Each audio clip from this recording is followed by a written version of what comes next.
Alright. I'm not good at this either, don't worry. Always just, it's always falling apart. We'll find a rhythm, and then by the time the stream is good, it'll be over. Pretty much.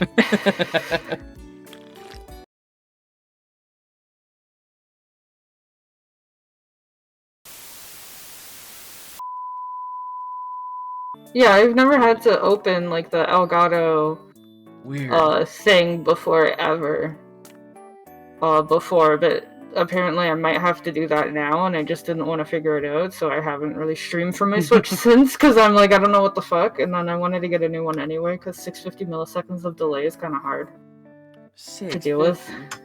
I mean, it doesn't help that, like, I played older games, so I'm like, delay just kind of feels like, yeah, of course there's delay. There's a PS1 game, but... Yeah. I don't know.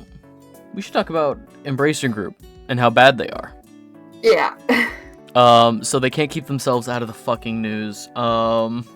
First it was they're buying too much, and then it was they can't sell anything. They put Gearbox up for sale, couldn't sell them. Wow. Yeah, they couldn't sell. I don't think they've sold Gearbox yet, but they're trying to recoup like a $2 million or $2 billion loss because they were going to they're trying to do a deal with there was a Middle Eastern tech conglomerate that they were trying to partner with, and that fell through. And so basically they were like, oh, it's a done deal. We have like $2 million. I'll just lowball it. We have $2 million coming our way. And then that fell through, and they're like, well, we already started spending, so we need to recoup the money we didn't have to spend. Oh, no. So they put Gearbox up for sale. I don't think they've sold it yet, but this is the most recent thing. I'm just going to highlight this real quick. This is a quote by their CEO. I don't know his name. I'm sure it'll say somewhere in the article. This is just see if I can scroll up. Is it Lars? Grace, Lars Wingfour? I'm scrolling, boost. I feel like I would have the name of the person who said this. What? Oh. Looking in this article. Oh. Embracer CEO. Oh yeah. Lars Wingefors. We'll say it's him. If it's probably him. Yeah. So yeah, this is a game developer article written by Chris Kerr from 10 days ago, so a little old by internet standards, but it just feels like an awful layering of things when like they're buying so much. The output is either not great or just too niche. You know, they're the ones that, like, Embracer Group owns THQ Nordic. They're the ones who are doing, like, the Darksiders remasters, the Destroy All Humans remakes. Like, they're doing these very specific, they did the SpongeBob Battle for Bikini Bottom remake, which, like, people have fond memories of, but, like, I wouldn't consider the SpongeBob video game on the same level as, like, other 3D platformers, like Mario or Spyro. It's a very niche, but... I know that, like, a lot of people I met really like Destroy All Humans. I love that. I grew up on those. They're not... It's one of those things where, like, they're making fun of an era. Like, the first game takes place in the 50s with, like, the Roswell scare in America of, like, oh, aliens. The second one takes place in the 60s with, like, the hippie movement in, like, England. But oh, wow. It plays on those tropes. So, like, you have, like, a mind-reading power, and, like, so you'll read the mind of some guy in the 50s, and in the most upbeat voice, you'll just be like, I can't wait to go home and beat my wife. Oh, what the Yeah, like, it's oh, one of the, no. It's one of those things of, like, yeah, like, I see what you're doing, making fun of people like that from the 50s, but also, you're kind of feeding into that, you know? Like, when I was a kid, it was, like, you know, it was something else. Like, definitely, you know, humor has changed since the early 2000s when those games came out. Yeah. And so replaying it, I replayed the Destroy All Humans 1 remake, and I'm just sitting here like, oh boy. The first level is like a little farm town, and so many of the people are like, my girlfriend's also my sister, and Oh it's my like, God. all right. I mean, some of those jokes kinda, I don't know, I feel like Alabama jokes haven't really died yet. I don't know what it's like. They never give a state. I don't think the only time they actually tell you where something is, I think, is like when you go to Washington D.C. because that's like, Yeah. but like, That's the capital, right? yeah, that's the nation's capital. But I digress. Yeah. Those games are very niche. I enjoy them. You know, I don't think there should be. I don't think that enjoying a game should, you know, the humor of the game, I don't think is a detriment to me as a person. You know, I think we all have Yeah. those little things where, like, I shouldn't be giggling on the inside, but I am. But, you know, so long as you... Sometimes a tiny bit of terrible humor is okay as long as everyone's in on the fun. Yeah, so long as everybody's in on it. But Yeah. digressing, Lars whoever said, I don't want to just contribute, or I don't want to just like pin this quote on that guy, but that's the only name they give in this article, it seems. But an executive at Embracer Group said this: our overruling principle is to always maximize shareholder value in any given situation. Yep. This reads, what was probably meant by it was, we are an insular company who cares about our company, and we want the company to thrive. Which, okay, how this reads as a consumer is, we don't care about you, the consumer. We don't care about our employees, especially after cutting 1,400 jobs. Yeah. It reads like... It reads like, the inverse of Eat the Rich, you know? Where the rich are just... Yeah, when are we going to, honestly? Right? So one thing I would like to just put in here is just generally speaking, well, there's a, what's it called? Documentary called The Corporation. And there's a part of that documentary that's kind of scary, where it's just like people are just like, oh yeah, what sort of qualities, like what impression of this company do you have? And that people would be describing McDonald's as like fun-loving and happy, and like and they do the same thing. They're assigning human qualities and human characteristics to non-human entities, which are corporations. A corporation only cares about money. Mm-hmm. Even when they're doing like campaigns like Pride and all of that stuff, that's only because they'll profit and benefit off of it, right? Just one thing to keep in mind is that a corporation is a corporation, and the purpose of the corporation is to make money, and that's it. Mm-hmm. Corporations are not your friends. No matter how much you enjoy the output of a company, you know, I will always sing the praises of Insomniac Games. I think Insomniac Games are, you know, great developers. I love almost everything they've ever made. They're not without fault. I loved, like, the Ratchet and Clank games on PS2, like the first 4. Those suffered from terrible crunch, and they lost good developers because of it. People left. You know, that is a scar on their reputation, but nobody is infallible. Corporations have the one goal of being run to make money, and they're run by people. So even if you hear an interview where it's like, oh, this person who works for this company seems like a good person. Good company? Not always the case. No. You know. Not always. Companies... Like, there's few companies that, like, seem to be very good, but at the end of the day, they're still a company. Like, for example, Lush, the soap company, they always ethically source and locally source their ingredients. So if they're importing ingredients, they usually find local farmers instead of ones that are for companies. They'll make sure it's ethically sourced. They have vegan and vegetarian ingredients only, only animal byproducts, no direct animal products. Mm-hmm. They have a thing called Charity Pot, where 100% of the proceeds will go towards charities, and they have a bunch of charities, and they'll be like on the sticker. They also, which is kind of rare for companies, even in Canada, their full-time employee benefits does include mental health and all of this stuff, and they're more likely to hire people of oppressed, like, minority groups, or people with mental health, or people with disabilities. So it sounds like a good company, right? This sounds wonderful. What's wrong with them? I wouldn't necessarily say anything is wrong with them per se, but still, at the end of the day, I would say making money. And I did work at one, and, like, for the most part, it's a great place, but like they can't really control all of the people that are in it. So there is a lot of bullying going around. There is a little bit of racism. There was this one older gay white guy who had what's it called when like you can't hold things steady? Parkinson's, yeah. Yeah, and they kept making him take like the trays of bath bombs, and he would often drop it, and they would laugh and blame him, but they were making him do it and all this shit. So I would say it was definitely like, you know, the terror of it there is definitely down to the individual. There were some people who were very, very nice, but like I was the only one going up to bat for this guy, and he was just like, "Don't bring it up to management.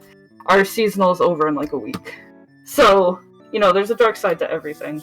As for the corporation, it's still like out there to make money, but there are some corporations that'll take the steps to be as human as possible. I think it's just the majority of them, especially in tech, don't seem to do that at all. Even GameStop got into NFTs, right? So yeah, like, tech companies are the worst because that's like the cutting edge where the best scams can be made. So. Oh god, yeah. All right. And you can just revoke everything via online. Just be like, oh, you have to pay for this now. I forgot there was something else to talk about before this. We had some good news. We actually got a release date for the Borderlands movie. Hang on. Yeah. Real quick, there's gonna be a jump scare for chat. I'm just gonna pull this away real quick. Don't worry about it. Don't worry about it. It's so much worse. What are you talking about? It's so much worse stretched out. Just trying to find like a good picture to throw up. Can I open? No, not the link. Can I open image in new tab? This is fine. Yeah, sure. No, what? Sure. Borderlands.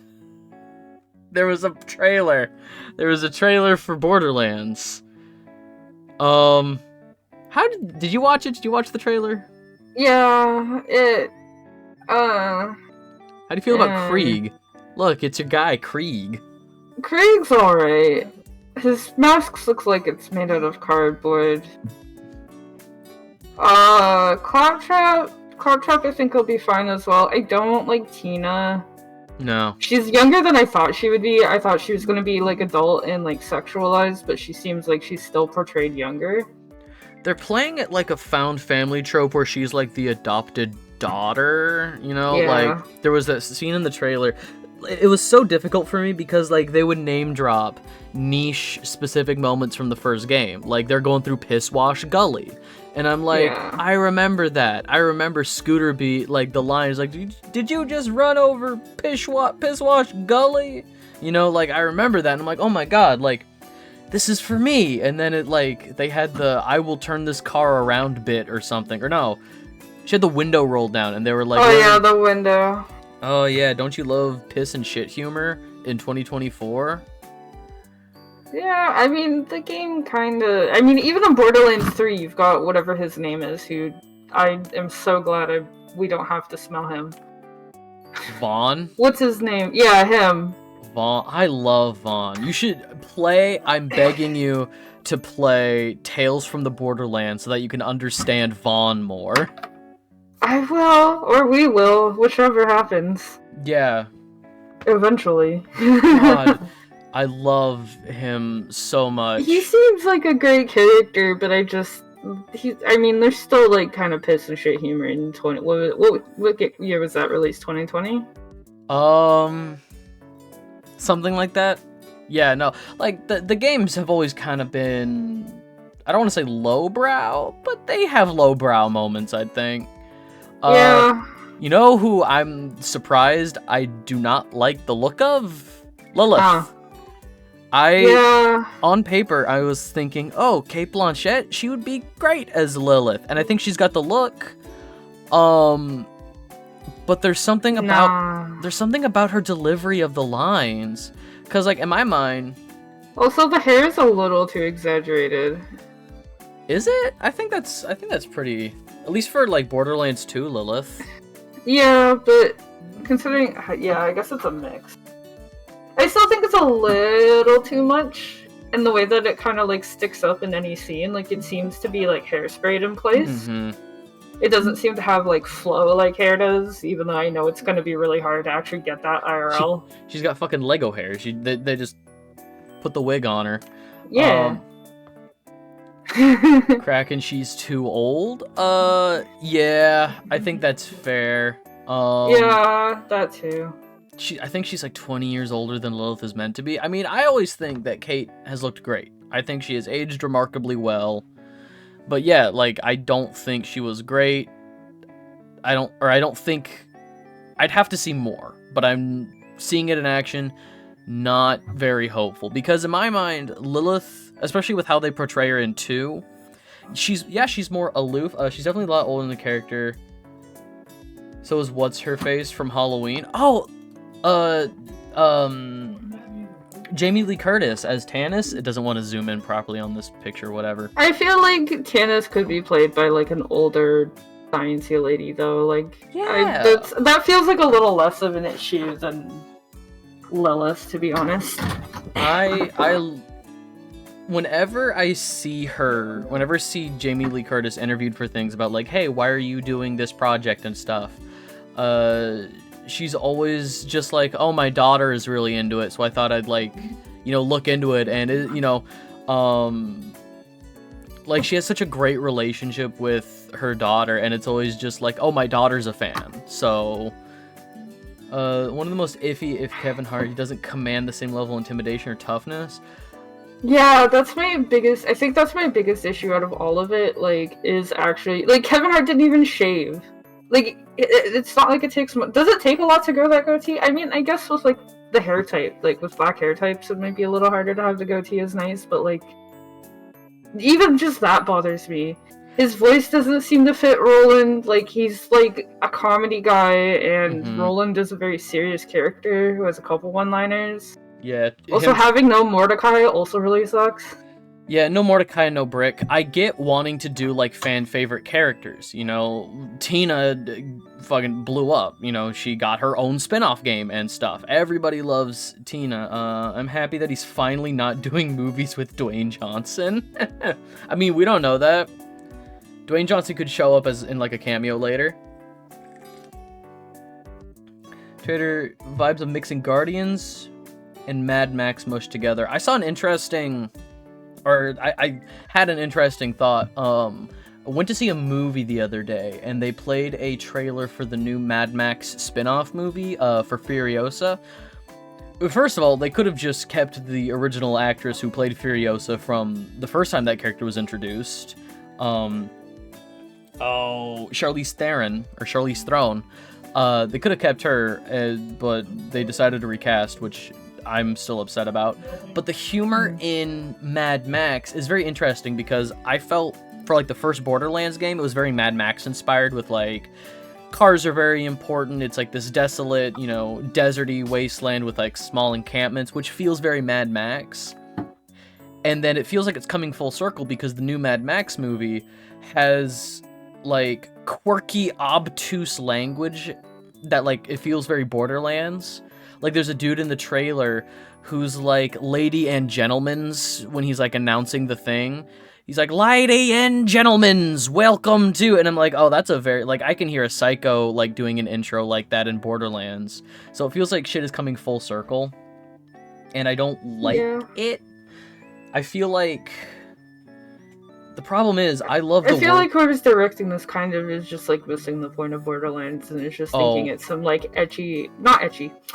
Edgy. Not edgy. Edgy slapstick. Nothing. Slip. Like, edgy slapstick fucking post-apocalyptic whatever the hell thing. And it's kind of not. Yeah. Edging.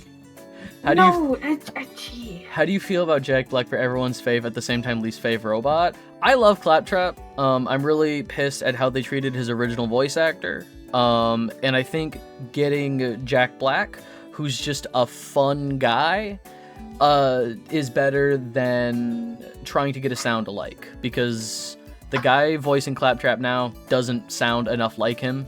You know, it's just off enough to make me mad about it. I think Jack Black will do fine. Wait, what happened to Claptrap's voice actor? Did we talk about this? I feel like we might have, but basically, I don't remember. He wasn't a union voice actor for the first few games, and I think he just like worked at Gearbox or worked at 2K, and then when they asked him back for 3, I think it was the first time they recast him.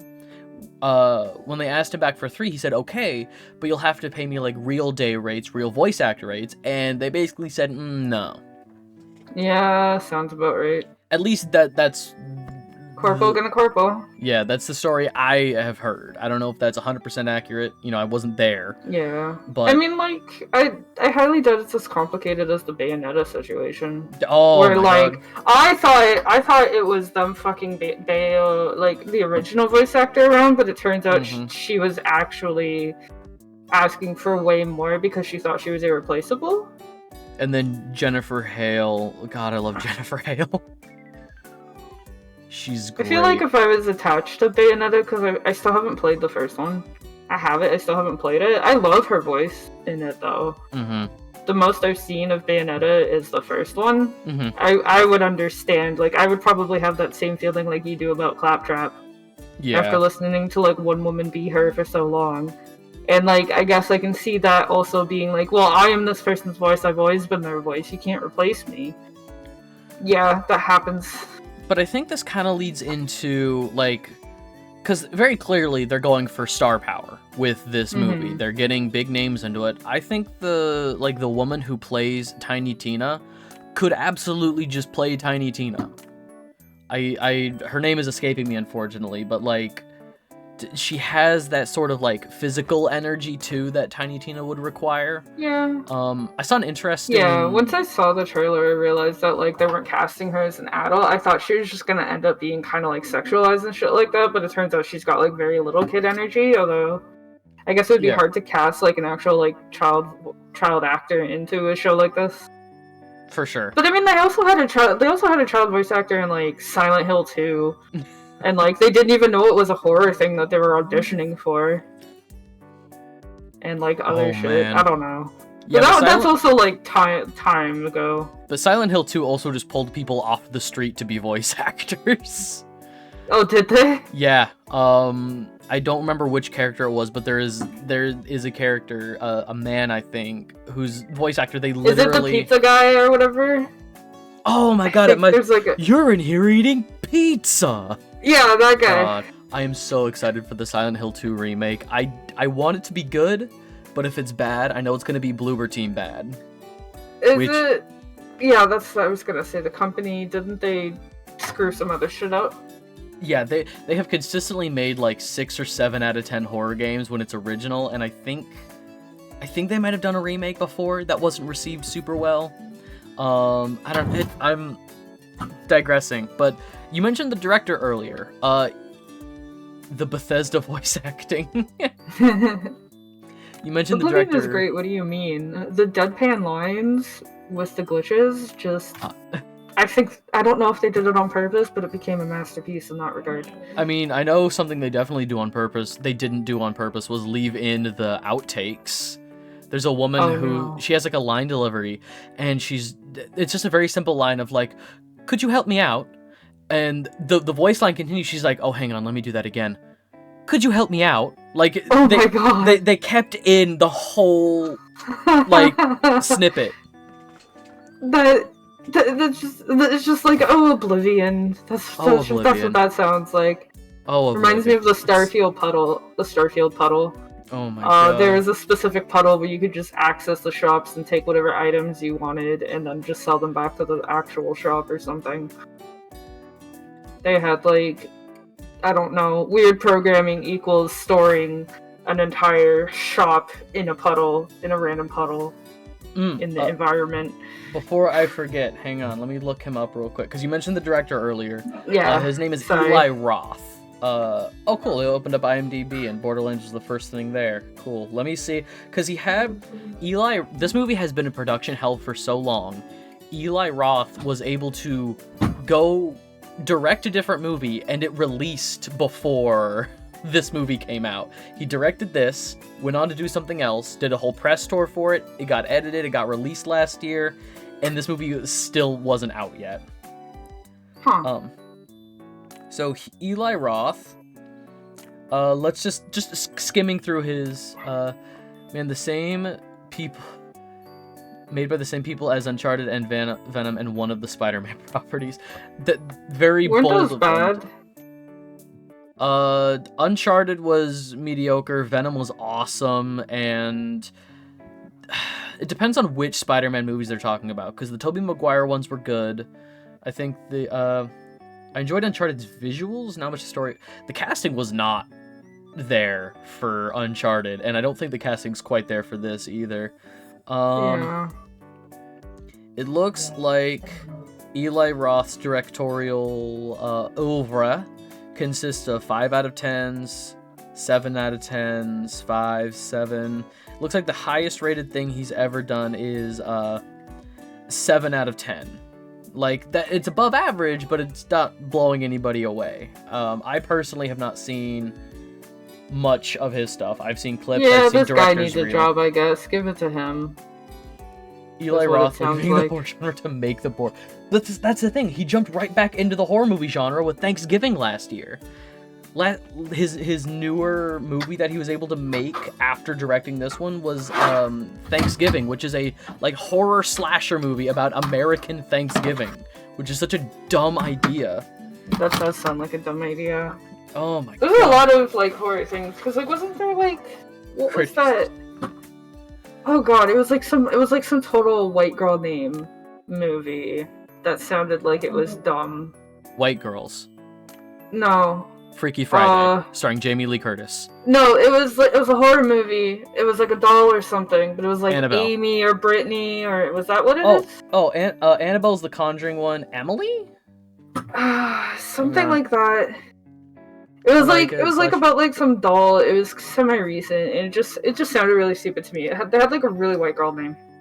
Yeah, no, I know. She had like a 3 in the name, I think. Like fuck.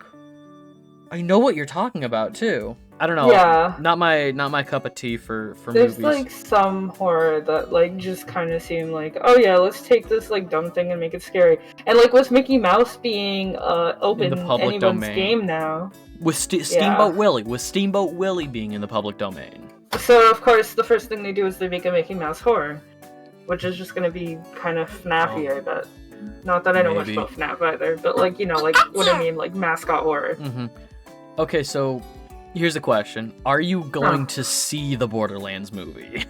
Well, I'll wait for you to watch it to tell me if there's any like tales of spoilers. Okay. And then I will probably begrudgingly. Well, it's not coming out. I'm not until, going like, to go see it. It's if not. That's what you're asking. It's not coming out until like late Nothing. summer, I think. So there's still a chance you could probably play the Tales game before seeing it. Yeah. Winnie the Pooh. Did we want to still August do the first Tales together at least, and then I'll do the second Tales by myself? Yeah, sure. Because like I think we had that idea after we finished BO1. Yeah. BL1 pre-sequel then 2, I think was. Was it pre-sequel or was it Tales then 2 then pre-sequel? No, No, it was. I would say. Yeah, it was pre-sequel. I would say pre-sequel before Tales, at least. I definitely want to play through all the games. Never played them myself. I love the Borderlands games. I cannot get enough of them. And I'm not an FPS player, and I fucking love them. Kraken, what you were saying earlier about Winnie the Pooh, Blood and Honey, I heard, cannot confirm, but I heard that Winnie the Pooh, Blood and Honey 2 is in the works. Excuse me, slated for later this year. Oh, and I'm pissed. Is nothing sacred. I love Winnie the Pooh. Do not make it a horror movie. It already happened, but I feel like even in video games, horror is just like a little too common of a genre.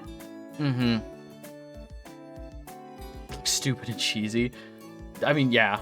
Is there anything else we wanted to say about the Borderlands movie? I'm definitely gonna go see it. A friend of mine was talking about seeing it day 1.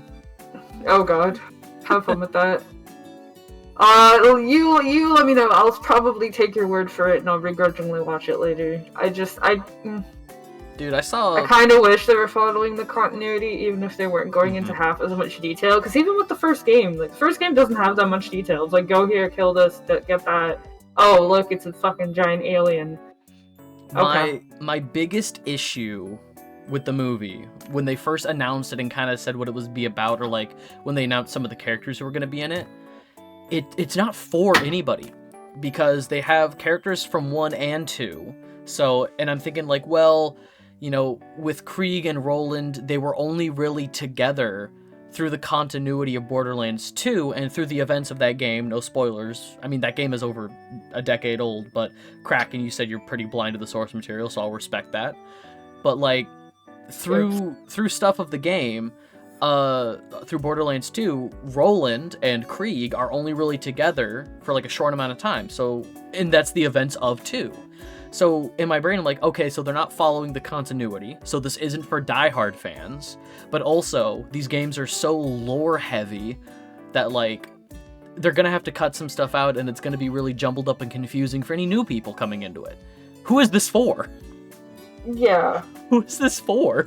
This isn't. I wouldn't take this as an introduction to the actual series. Just play the actual games. I would say play. Yeah, another Hollywood adaptation where it's just like, please just read the book or play the game. Here's the thing. I'm so excited for this movie. I know it's gonna be dog shit. I'm gonna give it a 5 out of 5. I just know it. It's gonna be one of those so bad it's good. I'm gonna be laughing at how bad it is, but like secretly loving it. We talk about something. The Twisted Metal series on Peacock. I love the Twisted Metal games. I've not seen it. I know it got renewed for a season 2 because Anthony Mackie was at the Game Awards to say it. Yeah. Anthony Mackie would have been a good Roland. Yeah, like honestly, anybody who would have, like somebody who plays more serious. Like, does Kevin Hart do serious roles? I thought he was like a comedy guy. He did a drama series on Netflix that I really enjoyed. I can't remember the name of it, but he basically played a dramatized version of himself. It was like a stand-up comedian who gets like in like, so he's kind of playing himself. So yeah. But he got into some shit like he woke up one day and there was like a dead hooker in his hotel room. Yeah. So it's a drama series about like, you know, I can't go to jail. What is this about? I don't even know who she is. Like, I've never seen this woman before in my life, and it's like a really dark, like murder mystery drama. I saw about the first 5 episodes and was really into it, and then something came out, and I was like, "This is my new obsession." Huh. Idris Elba would have been good. That's it. That's similar to my issues with Kate though about casting too old. Like I love Idris Elba, but what about the guy who played Black Panther? He passed away in 2019. Oh. Chadwick Boseman. Oh, yeah. Oh, or 2018. Fuck, I'm sorry. No, 2019. Yeah. What about the guy who plays Warframe? Iron Man? Other Iron Man? Don Cheadle? Yeah. At my old job, there was this one DHL guy who would always deliver to our warehouse, like packages for the warehouse, and he looked just like Don Cheadle, and everyone would just call him Don Cheadle. You're just like, hey, it's Don Cheadle today. How you doing? There's a comedian from the 90s, early Michael B. Jordan was the other Black Panther. Yeah, the guy who played Creed, or like Creed's son in the Rocky movies, the anti-Black Panther. His name is Killmonger. Excuse me. Which is a villain name if I've ever heard it. Maybe even the guy who plays the speedy guy from The Boys. No, he's way too young. He looks way too young to be Roland. Okay. Yeah, I think, just because, Anthony Mackie's character in the MCU is, like, ex-military, I think ex-Air Force, he has that sort of, he can play those characters with sort of the military training, you know, the stand up straight, you know, speak with authority, you know, I think that, seeing him do something similar, I think he could play Roland, who's ex-military. Yeah. I don't think, and like Roland isn't particularly tall either. Hang on, I want to look at something. something. So I feel like quick. Kevin Hart's height has really nothing to do with it. Don't worry about it. Don't worry about it. Roland, Borderlands, voice actor. Could the guy who just played Roland play Roland? That's always like my go-to, is just like...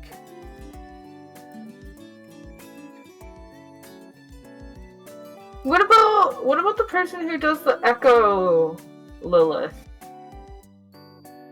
Because aren't those based on like real faces, or is that just really souped up graphics? I think those are real faces. I don't know who that is. I'd have to look that up. Can I open image? Because in Borderlands 2, she does the same thing. Or you know what I'm talking about. I'm gonna try not to say more. What is this person on the screen right now? Don't worry about it. Don't worry about it. Don't worry about it. What is this? Don't worry about it. So this is Darth. This is Darth Maul from the Star Wars movie, and I'm not joking. Space Wars. Yeah. His name is Peter Serafinowicz, and he's a British stand-up comedian, and this is just a character of his named Brian Butterfield. We leave Brian alone. Okay, so yeah, the guy who comedy is Chef's Kiss. That's where Monty Python came from, for heck's sake. They also had Little Britain. Was it Little Britain? Yeah, Little Britain has not aged well. Unfortunately, but I mean, it was peak at the time. This is the guy who voices Roland. Just cast him. Just cast him. He's got too much of a beard to like shave it off for the role, though. Honestly, I don't know why I'm so fixated on the you beard, are. But, like... I don't know why. Like Roland with a beard, because he's ex-military. He doesn't need to keep it shaved. But True. like, cast him. Wait, you can see the camera person in his eye. Cast him. He's so much. Okay, I'm gonna... That reminds me of a meme. I think I saw it on Twitter where it was like, the guy's like on his phone and the girl's like zooming in to the reflection of the phone in his eye to see what he was looking at, and it was him looking at like a middle finger. And like, it was so funny because it's just like, yeah, fuck you, fuck out of here with that sneaky shit. I saw. God, I love the memes that are like, they put something in the reflection of the eye, like it was the bee from the Bee movie, the like I don't know what, but like he was doing like kind of like a sexy pose or something, and like give like bedroom eyes, but like in the reflection of the eyes it was like Shrek like staring back at him. Oh my god. What about the guy who played Jackson Briggs in the latest Mortal Kombat movie? Are all Mortal Kombat movies bad, or are they actually good? I heard the new one wasn't awful, but at the same time, I've never seen any of them. How many adaptations are we gonna have to go through before we get the good stuff, and why does Borderlands have to be one of them? Let me look up. It could have been a good cinematic, like, trilogy, if not, like, series. Mortal Kombat movie, excuse me, 2021, cast? The newest one wasn't terrible, but it wasn't great. I mean, that's all you're aiming for is passable. Jax, okay, Makad Brooks.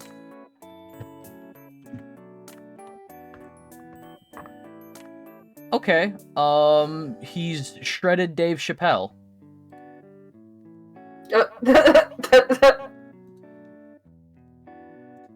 Hang on. Hopefully he's not as dated as Dave Chappelle.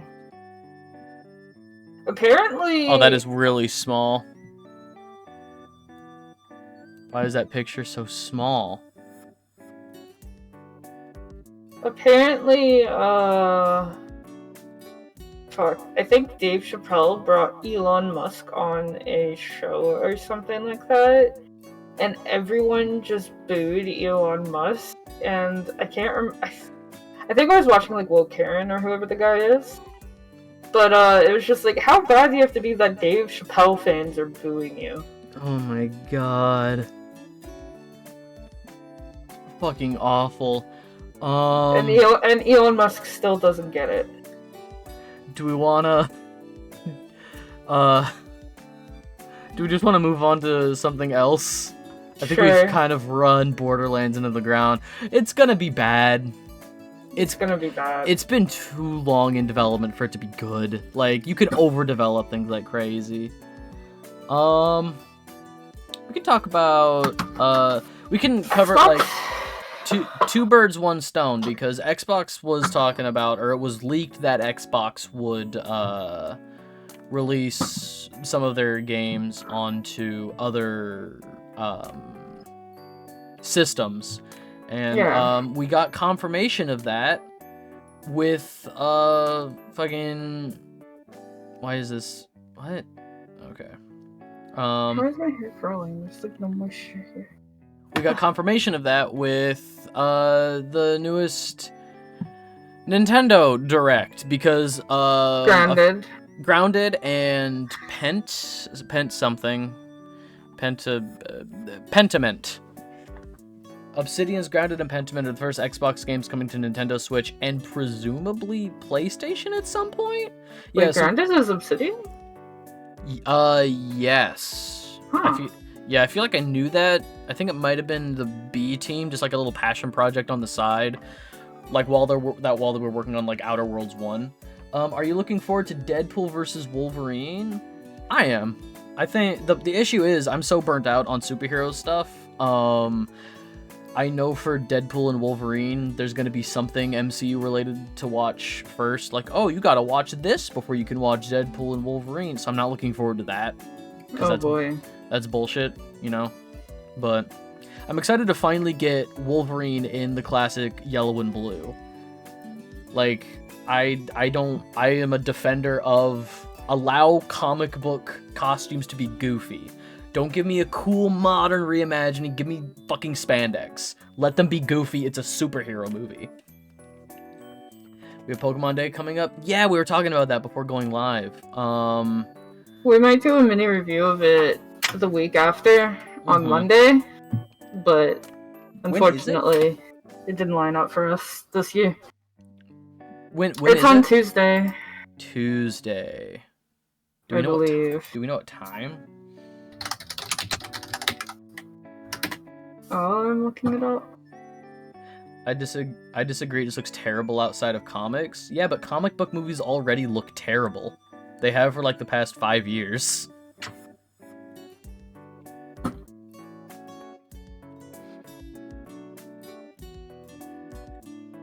I'm looking at the Nintendo Direct, because like there were some things that were announced at the Nintendo Direct where I'm like, not why. Like, every game is for somebody. Every game is for somebody. But, like, I actually made a list of the things that I want to talk about, but... Oh, cool. Feel free to... do you want to go down this list, or do you want to go down your list? Well, I mean, we're still going to talk about the, do we want to talk about, console wars first, or after? Oh, yeah. I mean, the only thing I really had to say about that, keep in mind Nintendo's Direct was only partners and not main games. Yeah, I know. Yeah. It was a partner Direct. Yeah. I mean, they said it's a partner Direct. The only thing I really wanted to say about the console war stuff is that exclusivity only helps the, company. And like we said, companies are not your friends. Companies just want to make money.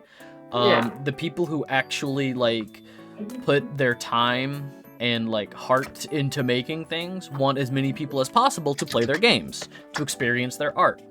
And exclusivity just kind of cuts people off from that, you know? Yeah. It sucks, but you know, there's a give and take of like when a company is bought by a larger like console company, like Xbox's acquisitions, PlayStation's acquisitions, it gives them some security knowing that they're now owned by a larger entity who can consistently give them a budget, give them the money to make the games they want to make.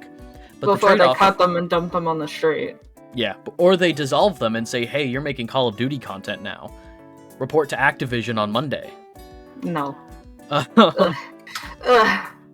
Honestly, like, I think like Call of Duty has like some flashy like pink skins now, and it just feels counterintuitive for how serious the game used to look like it takes itself. Because like with a game like I don't even know if Siege has skins as flashy as Call of Duty does now, and it's like the kind of game where you want to be in the camo and blending into your surroundings and not have pink bunny ears that stand out. You know what I mean? Yeah. Like, it's different when it's like Valo and Overwatch when everything is like super like bright and colorful, but it feels really out of place for COD. It's kind of funny. Console wars are non-existent in BS in reality. Xbox and PlayStation not even equal grounds. Nintendo is above those two statistic-wise. Well, it's because Nintendo has a lot more beloved classics than the other two do. Xbox doesn't even have a footing in Japan. Nobody in Japan cares about Xbox. And Sony has a lot of JRPG bloatware in Japan. It's like PlayStation used to be like the big JRPG console, especially the Vita had like a lot of like, I guess, like JRPG shovelware in Japan, and now a lot of that stuff's going to PC, and a lot of PC, and a lot of Japanese people are on PC now. As for the West, there's like, what is it? Ratchet and Clank, God of War, a couple other things. I guess The Last of Us. Yeah, Spider-Man. They own Spider-Man. Well, Sony owns a lot of subsidiary or like extra rights to Spider-Man stuff. Now PlayStation's own VR edition. I thought they fully bought it. No, so and like the studios have to pay Sony to have Spider-Man in their movie, and that's why Spider-Man was barely in the Thanos movies. Yes. So Marvel Comics still owns the character of Spider-Man. It's just throughout the 90s, comics were dying. The 90s were not great for comics, and to keep themselves from going bankrupt, Marvel sold off a lot of its movie and video game rights to other companies to keep themselves afloat. That's why, like, I think Universal owns the rights to the Hulk, which is why the specific wording is that, like, Universal owns the rights to making a Hulk starring movie, which is why the Hulk only ever got like one MCU movie before Disney bought them, and now you will only ever see Hulk as a supporting character in the Marvel movies. But yeah. Yeah, just holding out the, what was it, a burrito? Oh, the tacos. Yeah. Yeah, whatever that was. That's like the first image that pops into my head when I think of Hulk these days. Yeah. I mean, PlayStation, talking about VR support, PlayStation's had VR for like 5 or 6 years. PlayStation has always been really bad about releasing, not secondary consoles, but releasing peripherals and just dropping them. It sucks, but that's just what they do. Yeah. I mean, they, like, as soon as the Wii hit, then Xbox and Sony were just like, we have to make Wii remotes as well! And those kind of sucked. And then the VR boom, I think Nintendo's the only one that hasn't really done anything with VR. They do have, like, the little Labo thing where you can make the Labo thing, but, like... Where you slide the console into... You slide the Switch into the Labo. Yeah, into the cardboard. Yeah. And there you go. VR for kids. Thank God the PSVR... Which is kind of cute, but... Yeah, the new PSVR 2 Nintendo Labo, yeah. It's really cute if you think about it for kids. It's like these little, like, projects that you can do that are, like, pretty creative and stuff like that, right? Because you have to remember it's a family console, so a lot of things we find lame, it's just like, kids are gonna have a lot of fun with that, right?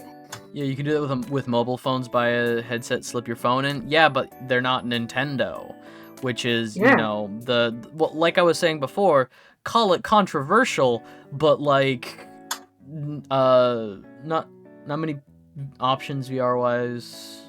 That'll keep a kid busy. Yeah, but talking about exclusivity and, like, cause, like, I'm a PlayStation supporter, I always have been. I grew up on PlayStation, that's just, like, my, where my memories are. A little bit on Nintendo, Xbox mostly for Xbox Live parties, but, I'm not, like, I hate the, like, tribalistic mentality of, like, you gotta keep, like, what do you mean you're porting them? They're our games. Like, there's such an entitlement from so many, like, gamers. But, like, when PlayStation games started getting ported to Steam, like Ratchet and Clank Rift Apart, God of War, Horizon Zero Dawn, like chef's kiss. I'm so happy more people get to experience that. And now that Xbox games are being ported to other consoles, more people get to play those. I never would have played Grounded. I've never even heard of Pentiment. But me neither. This gives me an opportunity to look into these games and have a chance of supporting, yes, giving money to the company, and then the company gives pennies to the people who made them, but DS Lite, Wii 360, PS4, Switch, and a PS5. Can't wait for Hi-Fi Rush.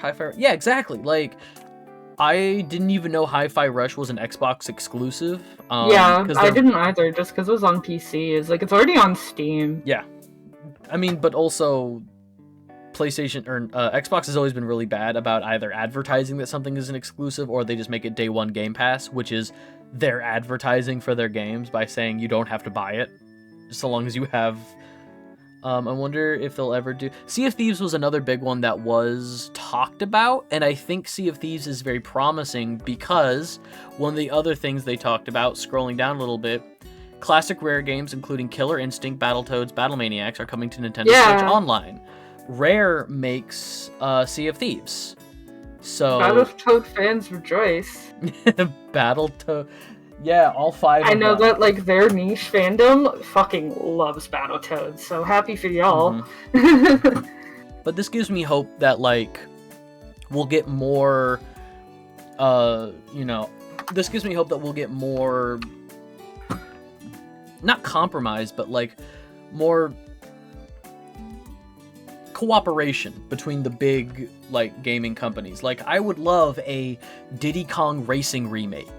But that would take Rare, who is now owned by Xbox, and Nintendo, who owns Donkey Kong and Diddy Kong and all them, to work together to make that happen. And I think if Rare... Oh god, wait, Diddy Kong Racing. I would love a Diddy Kong Racing remake. That'd be great. I would love a real, genuine, good... R-rated or M-rated Conker's Bad Fur Day remake. Gosh. It's very of its time. It was probably a better idea for my mom not to let me play that game.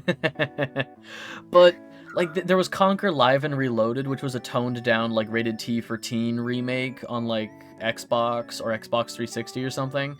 And, like, I don't think that does the game justice. That game is just so crass and wrong. No thanks, that's all on you. Yeah, no, I get that. I want to play it just so that I've played it, but I'll probably just, emu unless they put it... Is it on, Switch Online?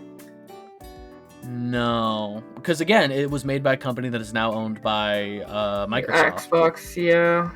The great... Yeah, but I feel like they put Banjo-Kazooie on there, so I figured they might have been able to also put Conkers. Maybe, but I don't think so. Yeah, the Great Mighty Pooh thing, yeah.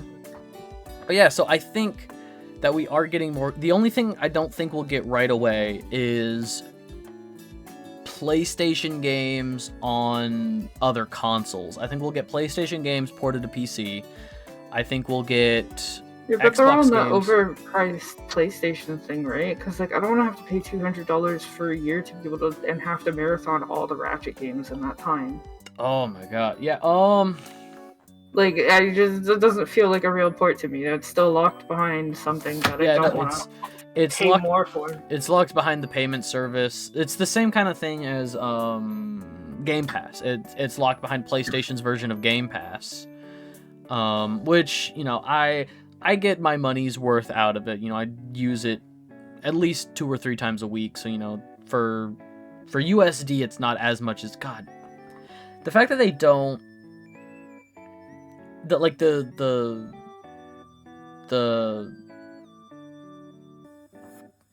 My brain...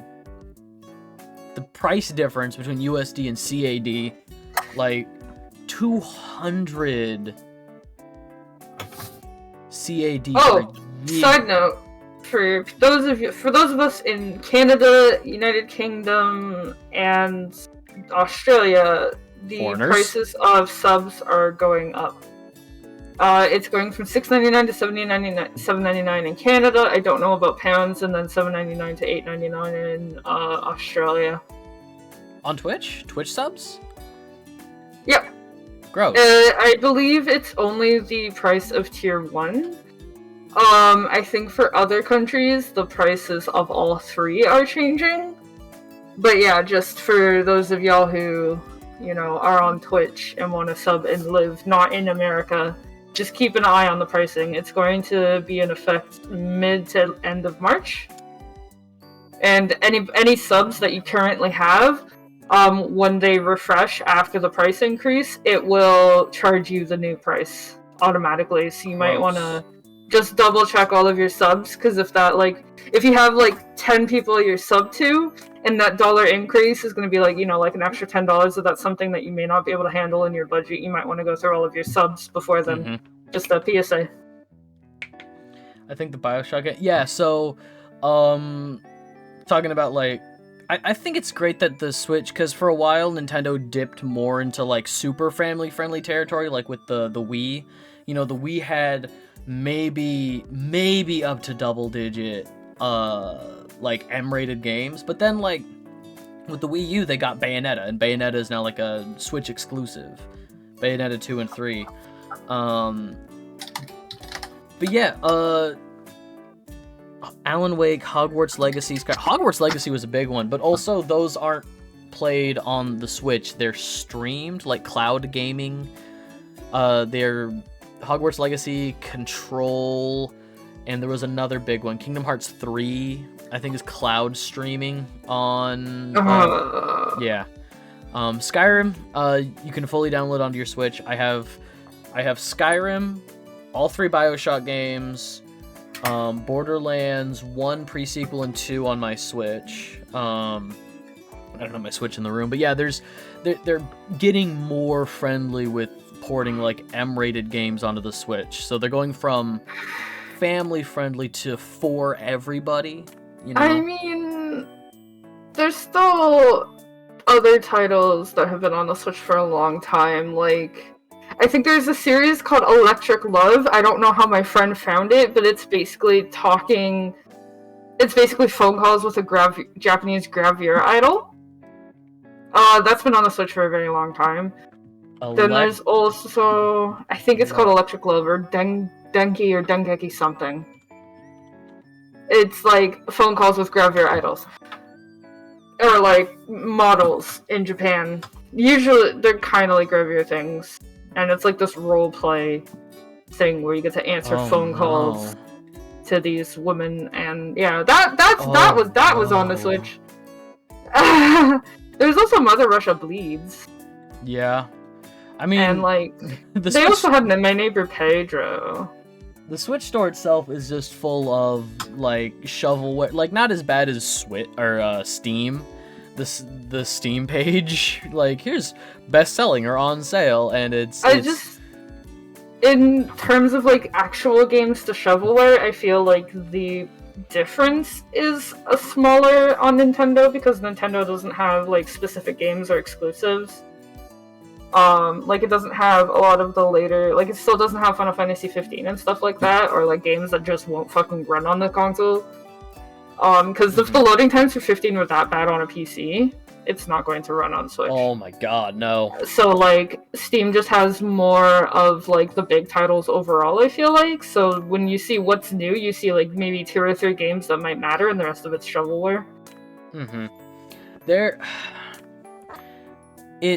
Hang on. It's tough, because going back to what Kraken was saying about it's gonna be hard to port games to Switch, because Nintendo has always been, or since Nintendo pushed Sega out of the console market, or Sega flopped in the console market, however you want to look at it, they've really just kind of been in their own lane. They were oh hey, with the PlayStation and the Xbox, which coming out, PlayStation, and then the PlayStation 2, and then it was PlayStation, and then PlayStation 2 and Xbox. It was oh hey, there's more stiff competition in the console market. We're just gonna do handhelds for a bit. We're gonna do the DS, and then the DS Lite, 3DS, and when they PlayStation tried to do PSP and Vita, which were actually like really decent. Yeah, for what they were. I wish I had a Vita. I wish I still had like a PSP, because then I could just have like the modded stick. Yeah. And then you just download stuff and stick it in. It's great. Yeah, I still have my PSP and my Vita. It's not the Vita I grew up with. I bought a secondhand Vita, but I mean, I think they are really good little consoles, and supposedly Xbox is looking into a handheld now. Supposedly. I feel like it's too late for that. They said it's going to be more of a rival to the Steam Deck than to the Switch, but like, I don't know. It's not. I don't know, man. Like only 20% of the games at the same. Basically. But no, thinking about like how Nintendo is really just staying in their own lane and thriving, I do think the console wars are bullshit and over, because PlayStation is also still kind of doing the same thing they've always done with their first party titles. Third party support. The only thing is that apparently they charge crazy amounts to third-party publishers to be on their store, and there's a lawsuit going on in Europe about having a they're in trouble because they have a large stake in the market, and their prices on the European PlayStation Store were deemed like predatory in the sense of like you are setting the standard. So like when you increase game prices, other companies will have to increase their prices to rival you, and there's a lawsuit going on right now in Europe over this. And it's like between 2016 and 2020 or something. Like if you had like a European PlayStation account, you might be entitled to something like back payment from PlayStation. That's a whole other thing. I'm waiting to see how that shakes out. Waiting to see how that settles. What were some other games that you were excited about from the partner direct? Because the one that I'm excited about is right here. Epic Mickey. I remember playing Epic Mickey on the Wii. Isn't there a Steam lawsuit too? Maybe. I haven't heard about that one. I played the Epic Mickey on Wii, and I loved it. And I'm excited for this remake. Hopefully, now that motion controls are better, maybe this game will be better. Yeah, what are you excited about? Because I could just go down the list. Monkey Ball? Are you muted? I'm not getting... I'm not hearing anything from you. Hello?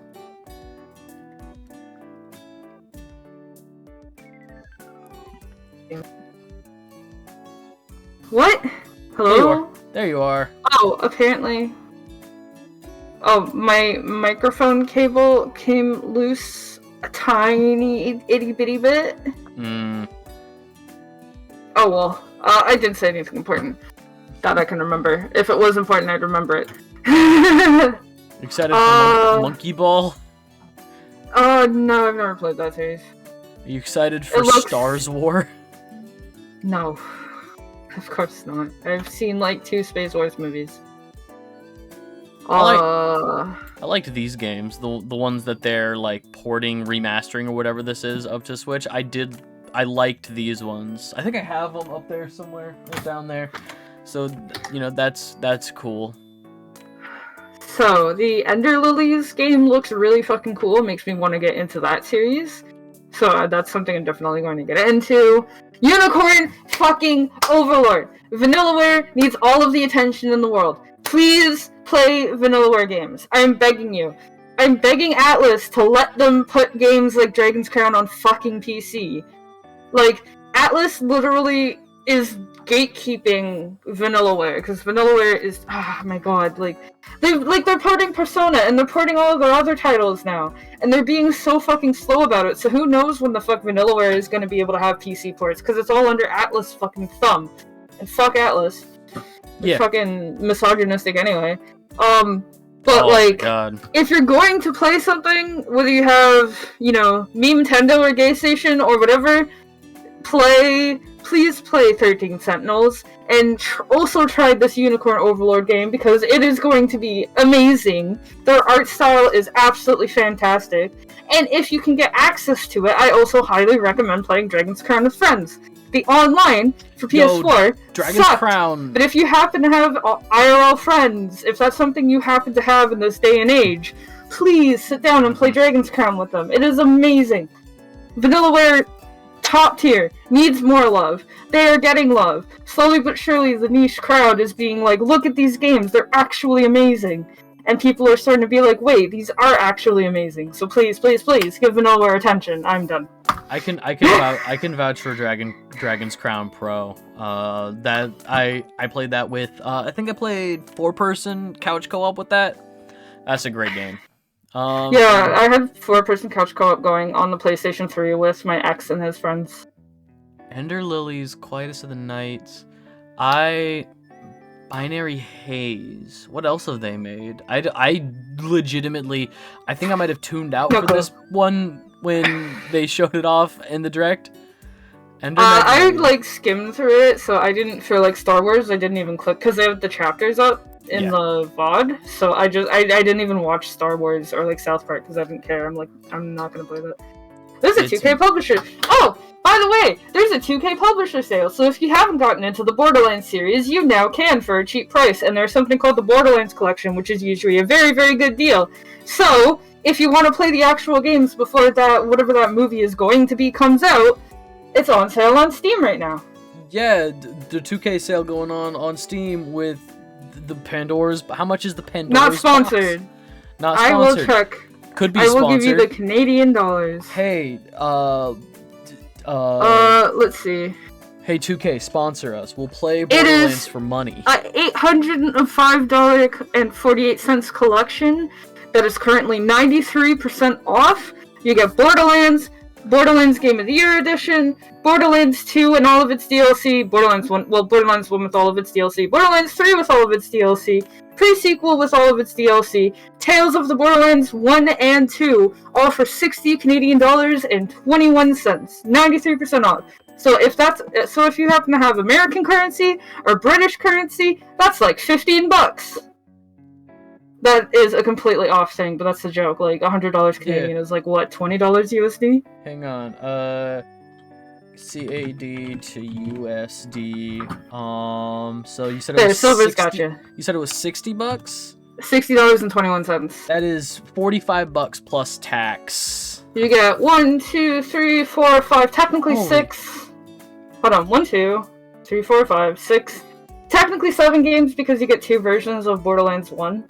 Yeah, and they are slightly different. And all of the DLC. Yeah, and all the DLC. Holy shit. If I did all of them. Not sponsored. Not sponsored, but we could be sponsored. Hey, 2K, we'll play your games for money. We'll even play that does not include Tiny Tina's Wonderland, which is kind of a spin-off standalone that exists outside of the Borderlands sphere. That is currently $20 Canadian right now, though. So about $15 American. Wonderlands is great to play with friends. It was such a slog to get through alone, I can't lie.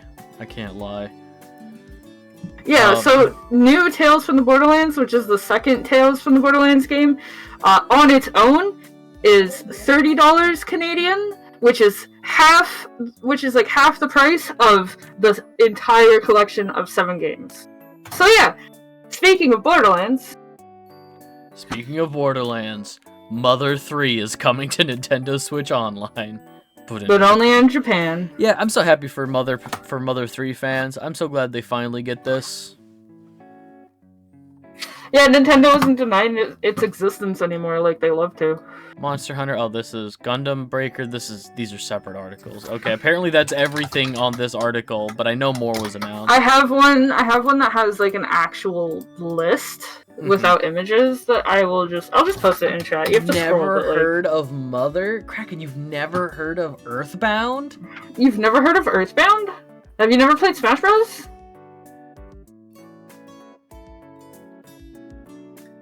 Waiting. Yeah, it's waiting. Ness. It's Ness. It's Luke. From Lucas and Earthbound. Ness. Mother. Earthbound is Mother 1, right?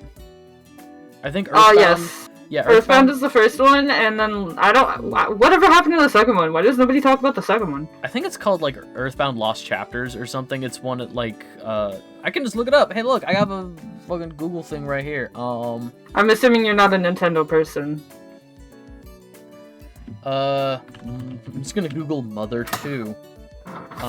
This one is Even also, I played like Smash Melee in 64. this but one I'm is also old. labeled Earthbound, so I think Mother 1 might be the one that isn't Earthbound. Is Mother 1... Oh, are Mother 1 and 2 the same? But looks like... Heard somewhere that Mother 2 started as a remake of Mother 1, but eventually evolved into a sequel. Yeah, so I don't know. I've never played these games, but people fucking love them. Talking about how, like, Battletoad fans love their Battletoad, Mother fans love their Mother. I sure hope so. Mother fans love their Mother. Big Mother fan over here. Okay. What else though? So we already went through Epic Mickey. I'm excited to try that.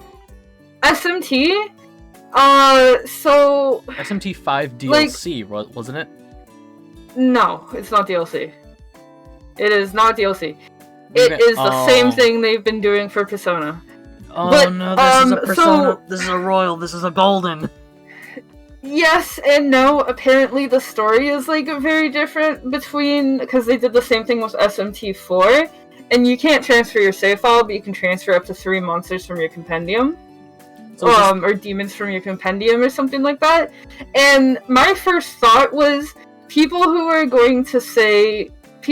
expecting the answer chapter in Persona 3 Reload to be DLC. Although I've heard they've apparently they data mined some of the music, but you know, I'm the kind of person who's like, I don't believe it till I see it. Yeah. Atlas is notorious of charging people twice for a game instead of just making the end result the first time. They did it 3 times with Persona 3, they did it twice, they did Persona and Persona 4 Golden, and then for some reason people decided to buy Persona 5 and not wait for Royal because they knew they were going to fucking do that. Because they've just been doing that. They've done it with SMT4 as well.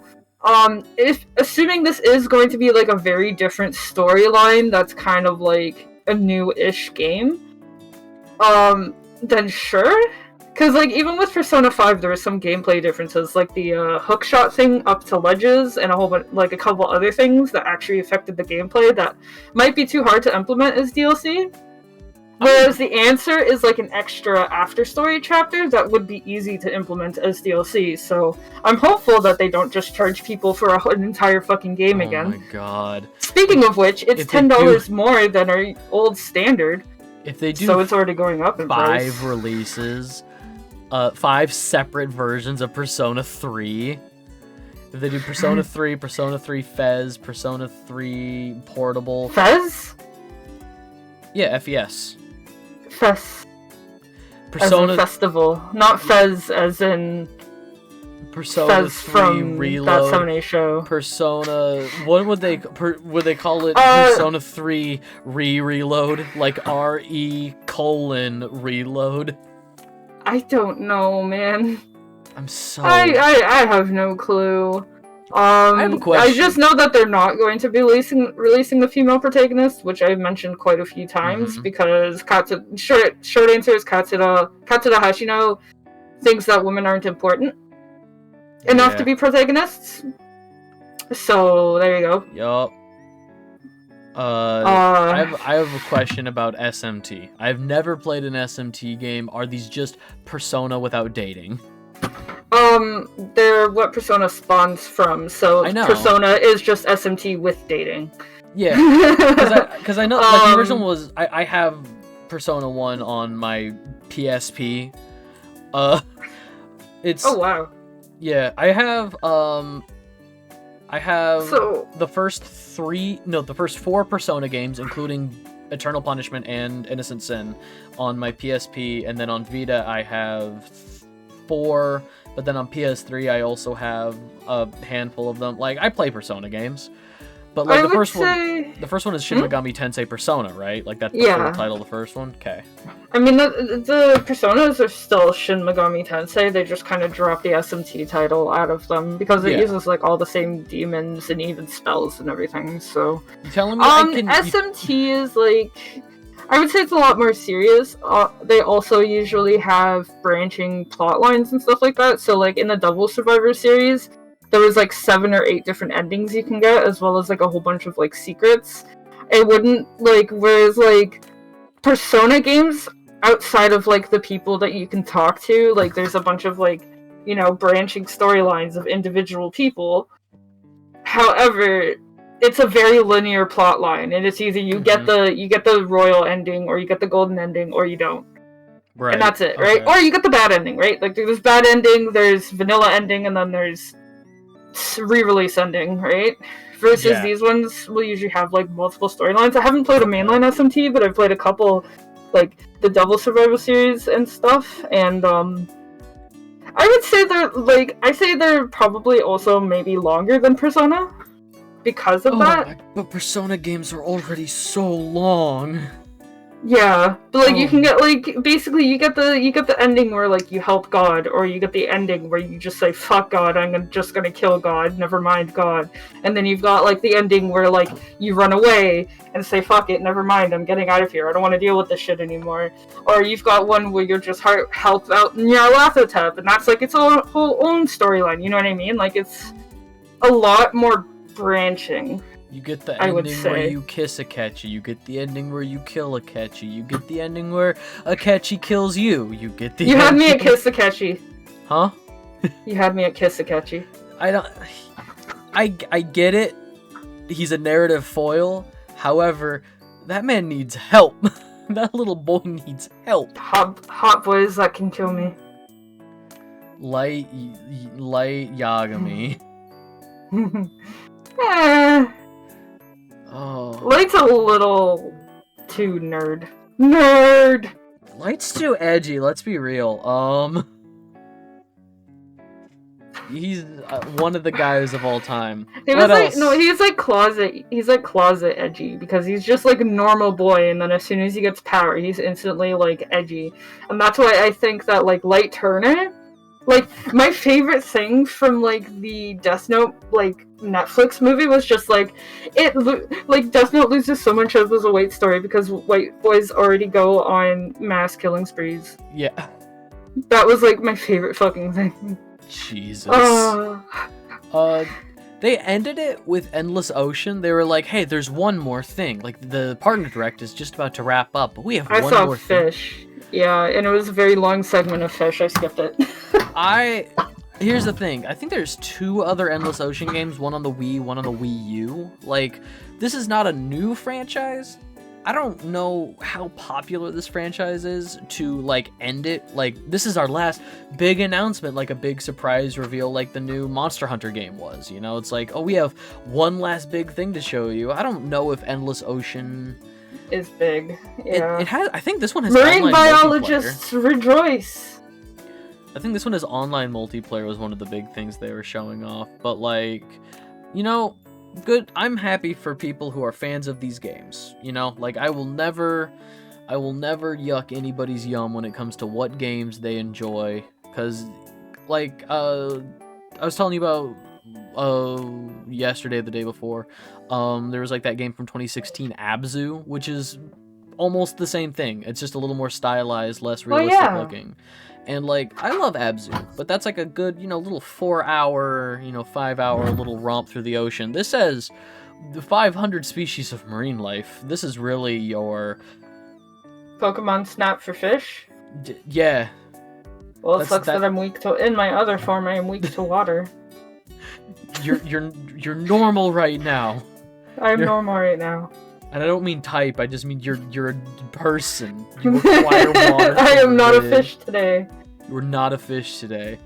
Oh my god, here's a disgusting exercise. Regional variants, but like make every Pokemon a normal type. Oh god. How boring would they look if all of them were just white and brown? Wait. How much to make you put Pokemon too many types on your to play Oh my list? god. Is that the Alpha Rad mod? I think so. I would highly recommend not looking into it because the joy of playing it is not knowing what anything fucking is. So you have to go into it blind. It's kind of like you can only play it for the first time once kind of game. I've seen a breakdown of some of the types. I know some of the new types, but apparently there's like 50 types or like 80 types. Like there's a huge amount of types now, and I think one of them is just some of the types are so stupid. I think there's like Uwu type. I think one of the types is just little guy, and it like Phalanx. Little guy. Phalanx is little guy type. It's like yeah. Sure, it's a little guy. It's so good. Oh, it's so fucking good. Okay, what else was on my list? There was a Gundam announcement, and it wasn't Dynasty Warriors Gundam 2, so who fucking cares? I like Gundam. I like big robot I like animes. Gundam. I like Gundam, but when it comes to Gundam games, it has to be Dynasty Warriors Gundam 2 port, or I don't care, because that, I got tricked into playing Gundam Evolution. Wasn't that one bad? Yeah. Yeah. It shut down like only... Excuse me, it shut down only like a year after going online. Oof. Oh, it was live service? It was like Overwatch kind of, like a hero shooter style like online thing. Yeah, I remember now.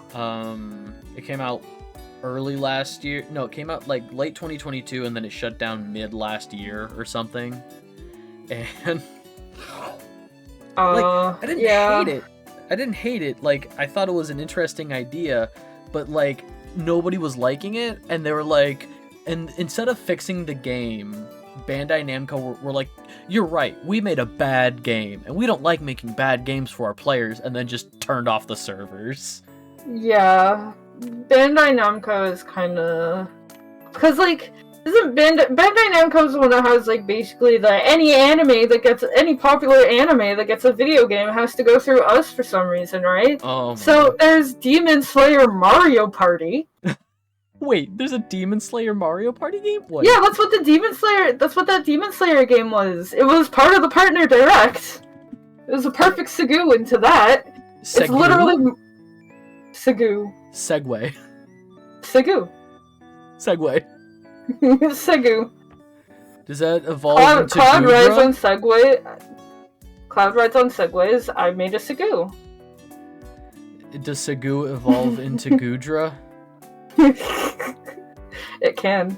I'm trying to find where's the Bandai Namco wiki. Show me all of their games, because they also partially developed or at least produced like the Dark Souls games. Like Bandai Namco's everywhere. I know, yeah.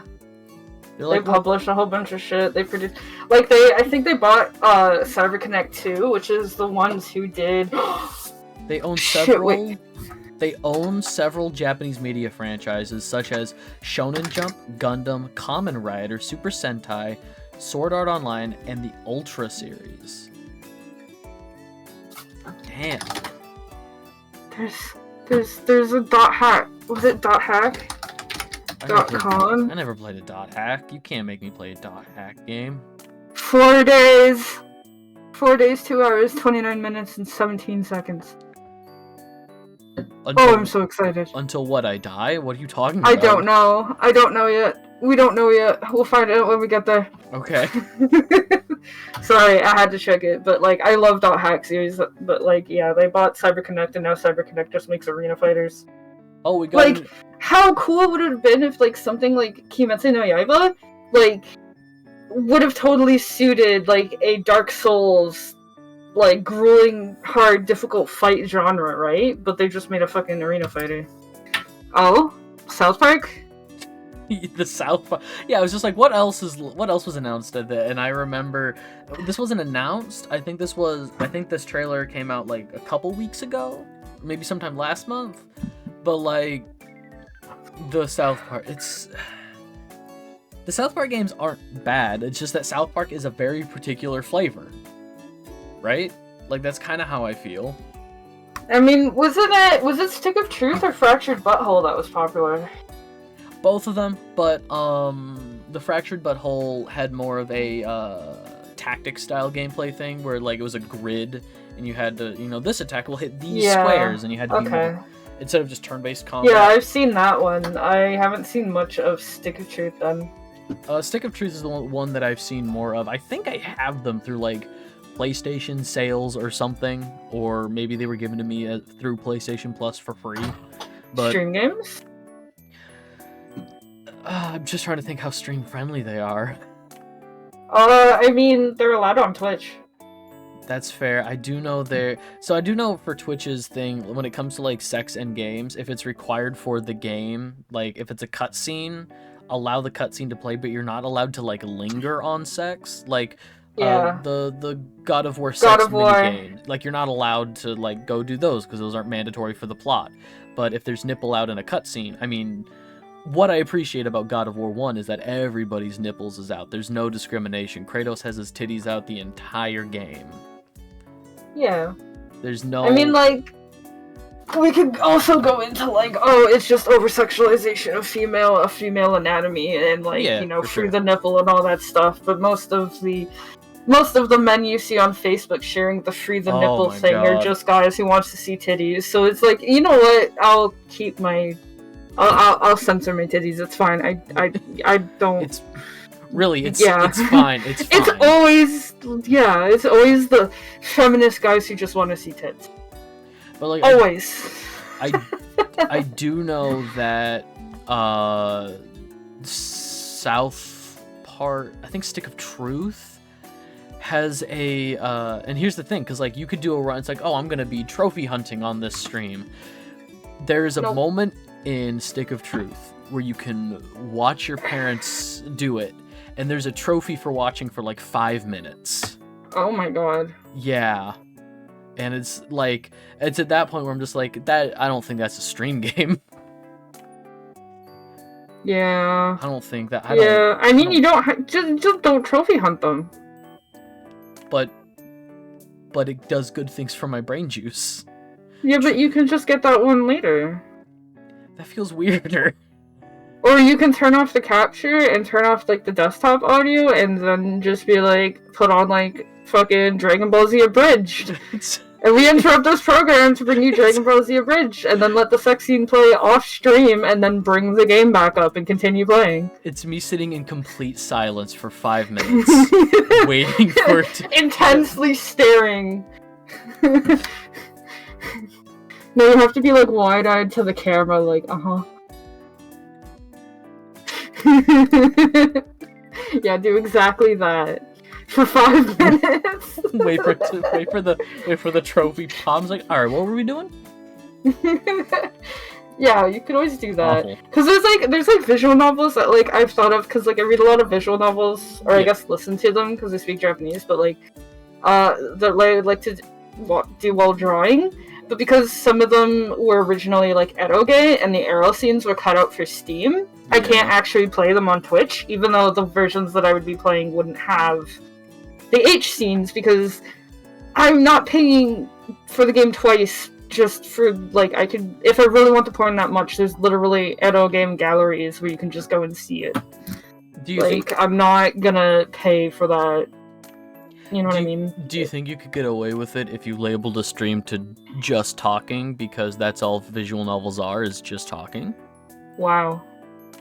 That's not true. There's the Human of the Ethereal series, which has a first-person dungeon crawling aspect, as well as a turn-based combat aspect. I'm just saying, a little bit of like school management aspect.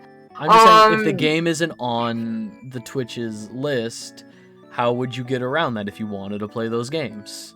There's the... Oh, God. Is there a setting on Twitch just to be like, what game are you playing? Game. You can do like games and demos. Oh, okay. But at the same time, it's like, if it's... I wouldn't want to push it. Especially because if I haven't read the visual novel before, and maybe there's like a scene of like a girl in her underwear and it's not explicitly 18 plus, but she's still doing something very sexual, and I don't know that that's in the game. Because there was one game I played where it did have a scene of one girl like doing something, but you didn't see any parts. Yeah. And I was just like, oh, okay. And then the rest of it had like no H scenes, and I was like, okay, that's cool. Okay, it was just cool. Literally like right, like so I don't want to like have to play guessing games, so I'd rather I could do like Chaos Head Noah, which is just horror and doesn't have any sex, because it's part of the science adventure, like Steins Gate series. The West is more desensitized to violence and gore, so... Even though, actually, fun fact, the original time they tried to put Chaos Head Noah on Steam, it got rejected. Even though the original game never had any H content, so if the problem is, oh, this is dangerous hentai territory, it never had hentai in the first place. But you know what was it rejected from Steam? Sex with Hitler, or sex with Stalin. Oh god, don't remind me. You're welcome. Anyways, do you want to Suika Battle when that comes out? I forgot about Suika Battle! Suika Battle! I forgot that was it. Are we gonna Suika Battle? We can definitely Suika Battle. I'm not gonna be able to stream my side, but you can stream your side. We're gonna Suika Battle. I'm gonna get the DLC when they release the multiplayer online, because they don't have online right now. It's only couch co-op. Boo. We are going to Suika Battle, right? Right? Yeah. Sure, we'll Suika Battle. Fuck yeah. And I'm just gonna be sitting. It's so Jover. I'm just gonna be having a bad time. I'm not good at that game. I've been like 1 or 2 moves away from getting double Suika, and then I get fucked because it keeps giving me cherries. It's just like, no, I just need like 1 persimmon. I don't even know what 1 persimmon. What happens when you get 2 watermelons together? Do they just disappear and it helps clear your board? Okay. And then you keep going. In my brain, I thought they like turned into like a cherry. Like they would just shrink down into like in a cyclical thing. I've never actually gotten it myself, but yeah, they disappear. They clear the board. I don't think it clears all of like the things on the board. I don't know. I don't remember. I don't think it clears the board, but I think it gets rid of the big thing in the way so that you're almost back to like a reasonable state of your reasonable board state. Yeah. What else? Fuck. Because what else? I'm out of Fantasy Life. Fantasy Life, I've always wanted to play the Fantasy Life on the DS. It's basically just like a cute little game where like each class that you can master is a different life, and in the original Fantasy Life you get a different little credit roll ending theme song for each class, which was kind of cute. That sounds so you cute. just kind of go around mining. The new one looks really cute because you go back in time to mine resources to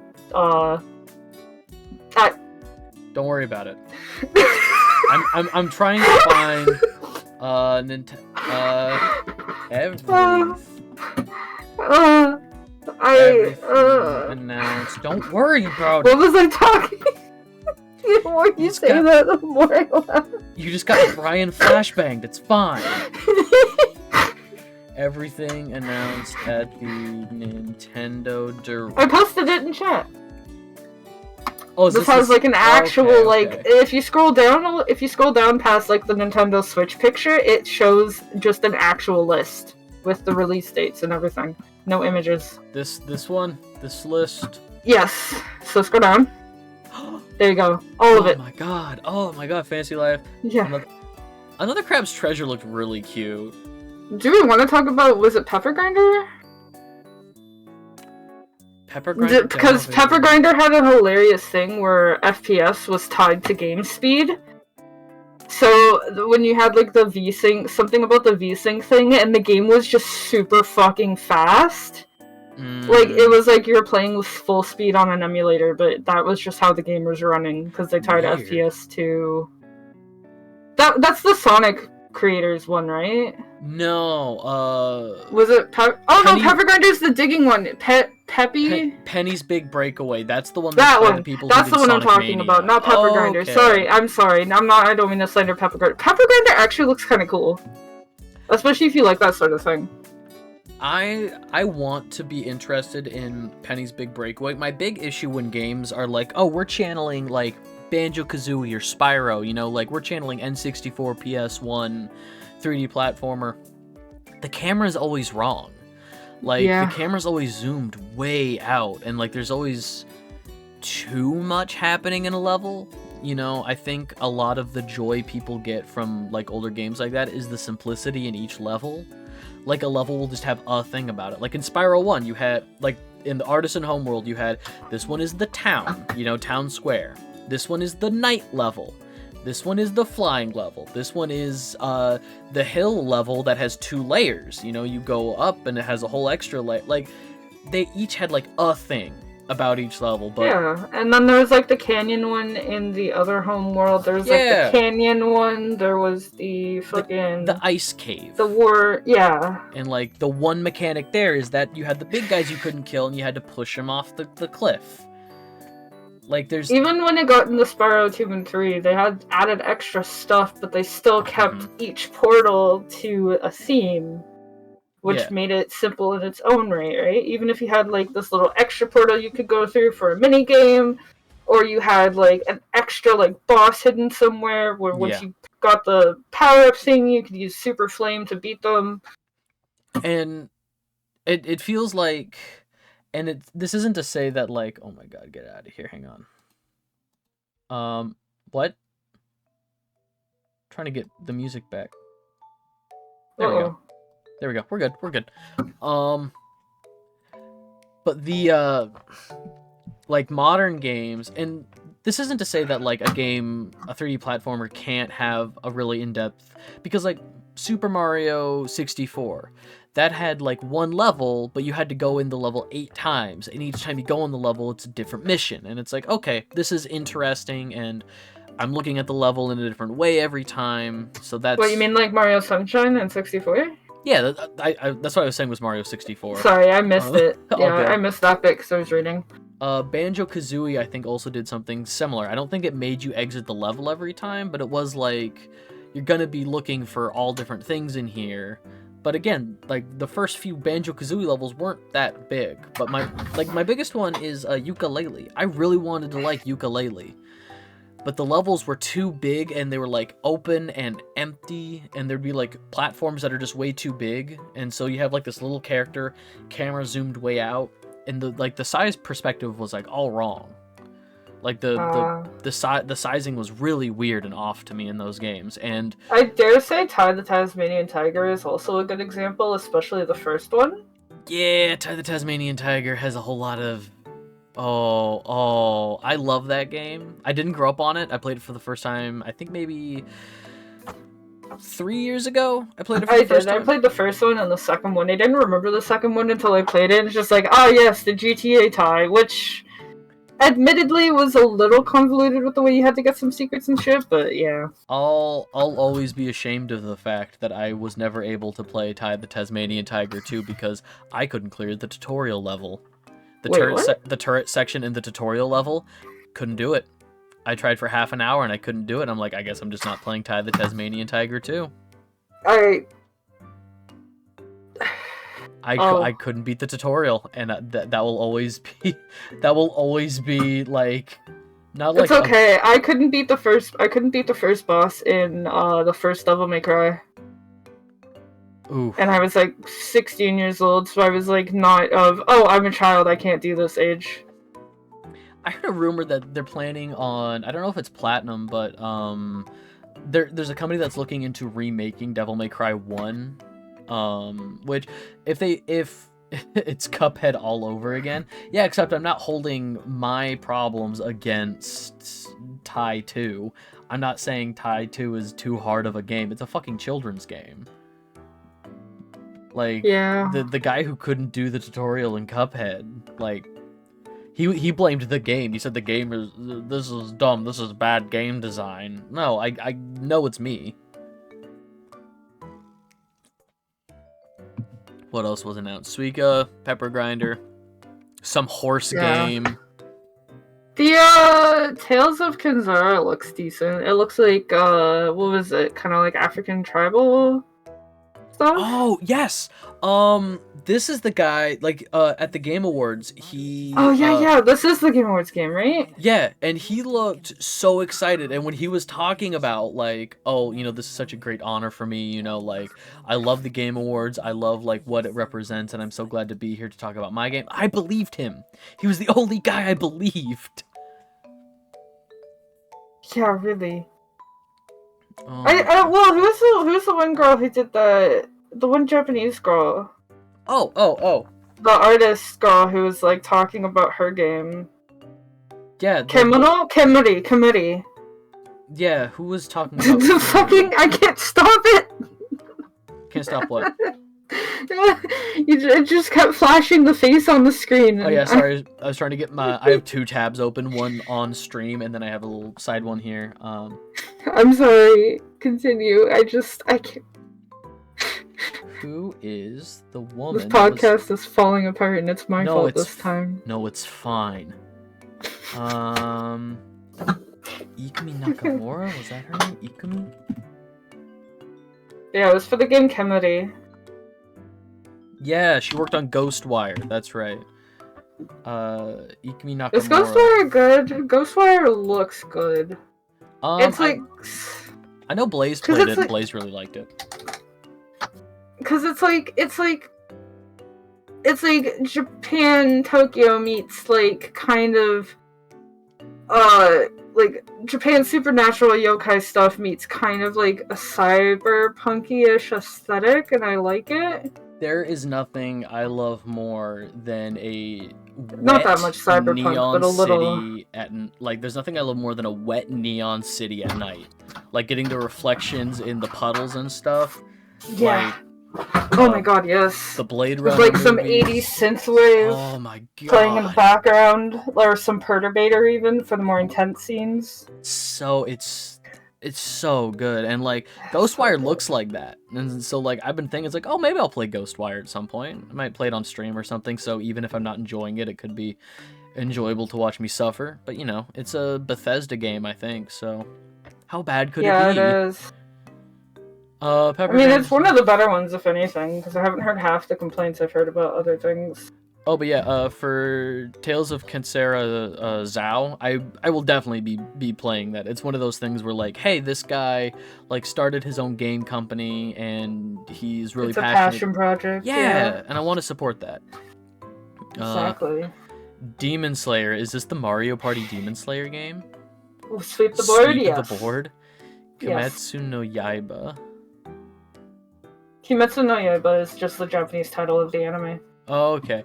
I will not be playing this because I don't care for Mario Party, and I have never seen a Demon Slayer. So Kimetsu is like Demon Slaying, and Yaiba is Blade, so technically the anime title is Demon Slaying Blade, but they just made it Demon Slayer because Crunchyroll is lazy. I mean, it's a catchier title. I think it snaps better, but... Yeah, but it's also more plain. It sounds a little more plain, too. Just demon slaying. Like, yeah, okay. I mean, Demon Slayer sounds like Tokyo Ghoul, sounds like Blue Exorcist, sounds like... Yeah. They all Blue Exorcist is just owl, not Exorcist, so it doesn't sound much better in Japanese. Kingdom Come Deliverance. This game is so funny to me because it takes the very realistic approach of it's based in like a real like medieval country that no longer exists. Oh. And you play as a guy, just your player character. Just a guy. Your player character, not good at anything. Like, to actually train your bow skill, you start off not being able to even pull back on the bow. Like, you are bad at it. You actually have to train to be... It isn't just, like, killing enemies over and over again with the bow will increase the skill. No, your person actually has to learn how to swing a sword. That sounds a lot more appealing than it looked. Yeah, no, I think the advertisements never really did this game justice, but I don't think I was working at GameStop at the time when this came out. Maybe they were talking about it a little bit after I started there, but hearing people talk about it, it's much more interesting than how the game makes it look, because like part of the training, like it's like, oh, you're not strong enough to like lift heavier swords yet, so to train your strength you have to go out and chop wood or something.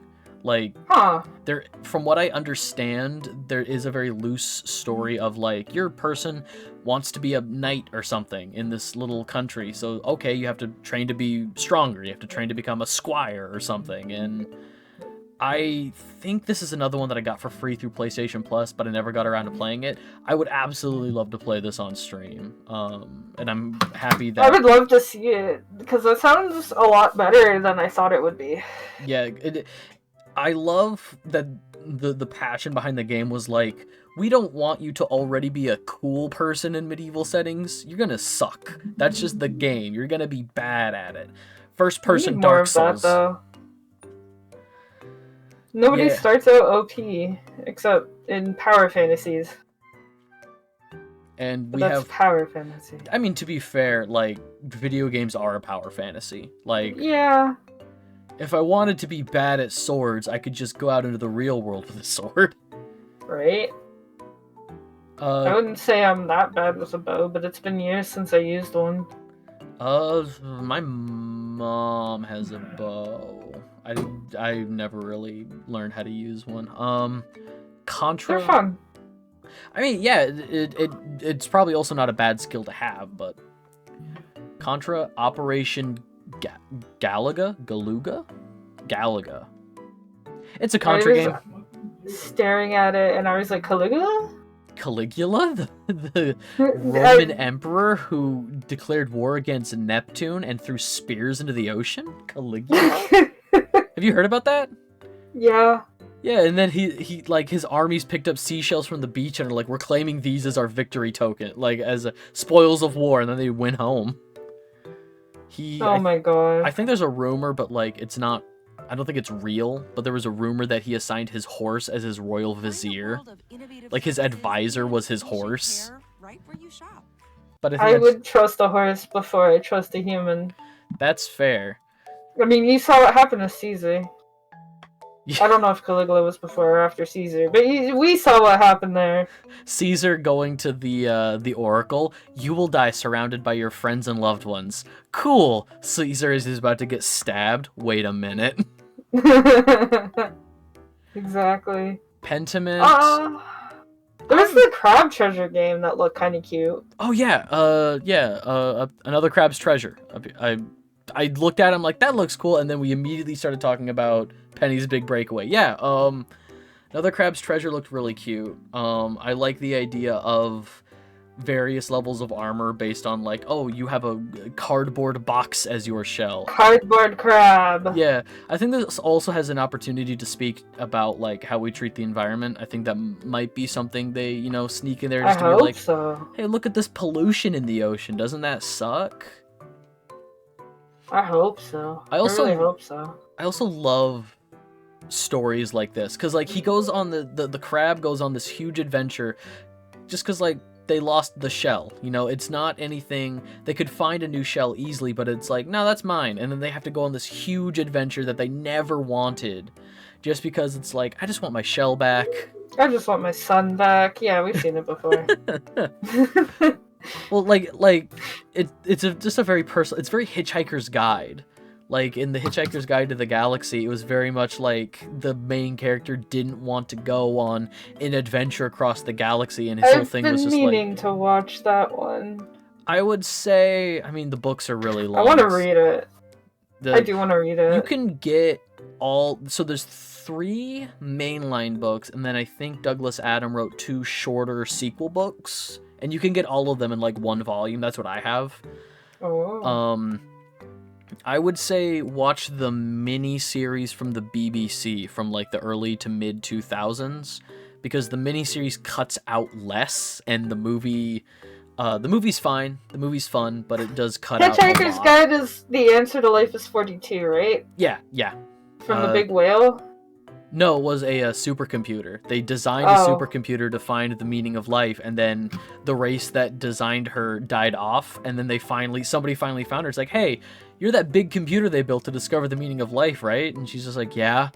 Did you ever figure it out? Yeah, it's 42.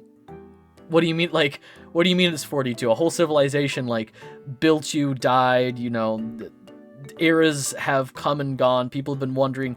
Everybody in the universe has been wondering this forever, and it's just 42. And she's like, yeah, yeah. That's amazing. Again, it's just like it's humorist. It's dry British humor. You know. I love humorist stuff where like there isn't even a punchline. It's just the joke is that it's nothing. You know, it doesn't matter. It's nothing. Yeah. Exactly. Yeah. If another Crab's Treasure is ever on sale, I might look into it. The way that it was kind of looking with its like action combat, it seemed very Dark Souls-y with like dodge rolls and stuff. And don't make it a Dark Souls. Don't make it a fucking Souls-like. You're a fucking hermit crab. It doesn't need to be a Souls-like. That's what it looked like in the trailer. I'll wait to see more gameplay and stuff. Off stream, I've been playing a little bit of Bloodborne. Kind of like, okay, I want to give these games a chance. I want to see Bloodborne on PC one. Right. But I've been playing Bloodborne on my PlayStation, and I played it for a bit, and I'm like, I'm enjoying this. I'm not bad at it. Maybe I'll play this on stream. So yeah. I'll look into it. I'll give it a chance. I'm more excited about it. I just know there's one enemy that's like a guy in a wheelchair with a railgun or machine gun or something like that, and all you have to do is like stay behind him. Yeah, that sounds about right. And he turns really slowly, so it's just really easy to fight that guy. That's also really fair. Thinking about it, I have not come across any boss fights in Bloodborne yet, so that could really be the end of all things. That usually is the end of all things. Pentiment was the other Obsidian game. I didn't even look at it. I was like, I never heard of that. It has... The visual style is very cool. I like the way that the game looks. It looks very, like, old fairy tale book-ish. Like, if you remember the opening to, like, the original Shrek movie when it's doing the page turns. Oh, yeah, I see it. Oh, yeah. Wait, I've seen this game before. Yeah, it has a very unique look to it. I have no idea what the game is about. I might look into it, like, once it's on Switch. Well, it's got witch burnings. Oh, goody. Rapscallion. Rapscallion. Battletoads, we talked about the RC Pro AM. Aren't you a World of Goo fan? Or was it something else I'm thinking of? I played World of Goo when I was a kid. We had a lot of like computer literacy classes, like learn how to type. You know, we had computer programs that were like, here's how you do math, because the teachers couldn't be bothered to teach us how to Math Circus. We had You didn't have Math Circus? We didn't have Math Circus. Let me find the one that we had.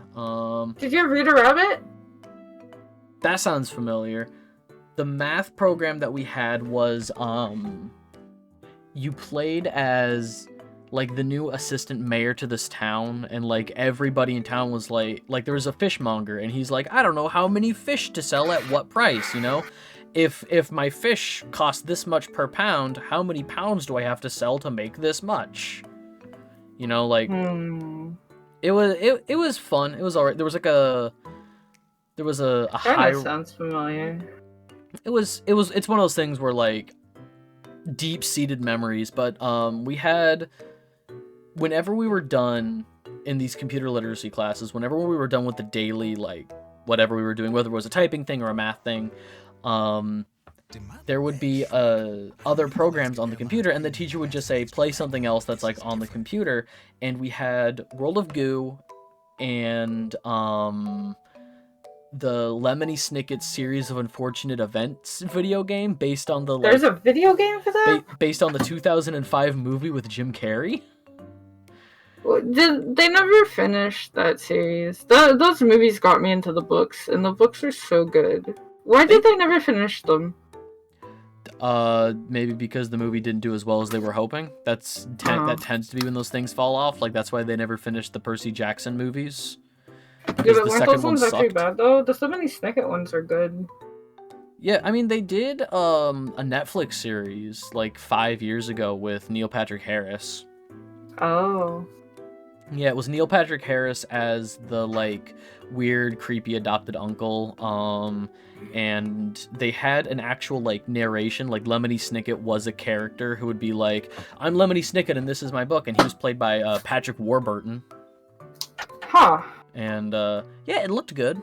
So that might have covered more of it. It was a mini series. You know, it was like 8 or 10 episodes, so that probably covered more than the movie did. Yeah, maybe. But yeah, so I have memories of World of Goo, and I'm excited for World of Goo 2. But I'm probably not, like, jumping over backwards. I'm definitely not jumping over backwards for it. Fair And enough. it's coming out in May. I'm trying to figure out what order these are in, because at first I thought they might have been by release date, but they're not. And they're not. They're not. Is this? I think it's in reveal order because it did go Oh. Grounded, then Ender Magnolia. Arranger looks actually kind of cool. It looks like a cute little puzzle thing. Arranger, a puzzle roll. I do not remember this one. Let me. Yeah, look at it. It's every time you move your character, it kind of like square by square, it moves everything with you. So everything moves this way when you move, and then when you move down, that column of things moves down and stuff. It's a little puzzle thing. There is a board game called Labyrinth that this plays very similar to. I love Labyrinth, and I'm probably going to be looking into this. I think I know what you're talking about. It's like you're trying to move the pieces across the board, and if something moves off, if you move pieces and something goes off like the left side of the board, you put it back in on the right side. Oh my god! Oh my god, memory unlocked. Oh my god. There's a version of Labyrinth based on. There's an ocean one. Hang on, let me see if it's still in production. Labyrinth. There's a Pokemon one. It's a Pokemon one? Ooh. It's got like Cinderace and Sobble. Oh, that's very recent. Yeah, there's Grookey. There's a version of Labyrinth based on the Jim Henson movie The Labyrinth, and that would probably be the one I would want to get. I love that movie. You mean David Bowie's crotch bulge? Yeah, what about it? I remember reading like one of those Tumblr stories where like this woman had or this girl had like nightmares about it, and then her mother her mother blames David Bowie's crotch bulge for the reason why she's a lesbian or something. And it was just like a really funny like Tumblr story. Jeez. Oh wait, I found the yeah, that is just Pokemon. It's got Grookey. I see. Yeah, not Cinderace, not Rabu. What's the Score Bunny. Yeah, it's got. I said Cinderace too.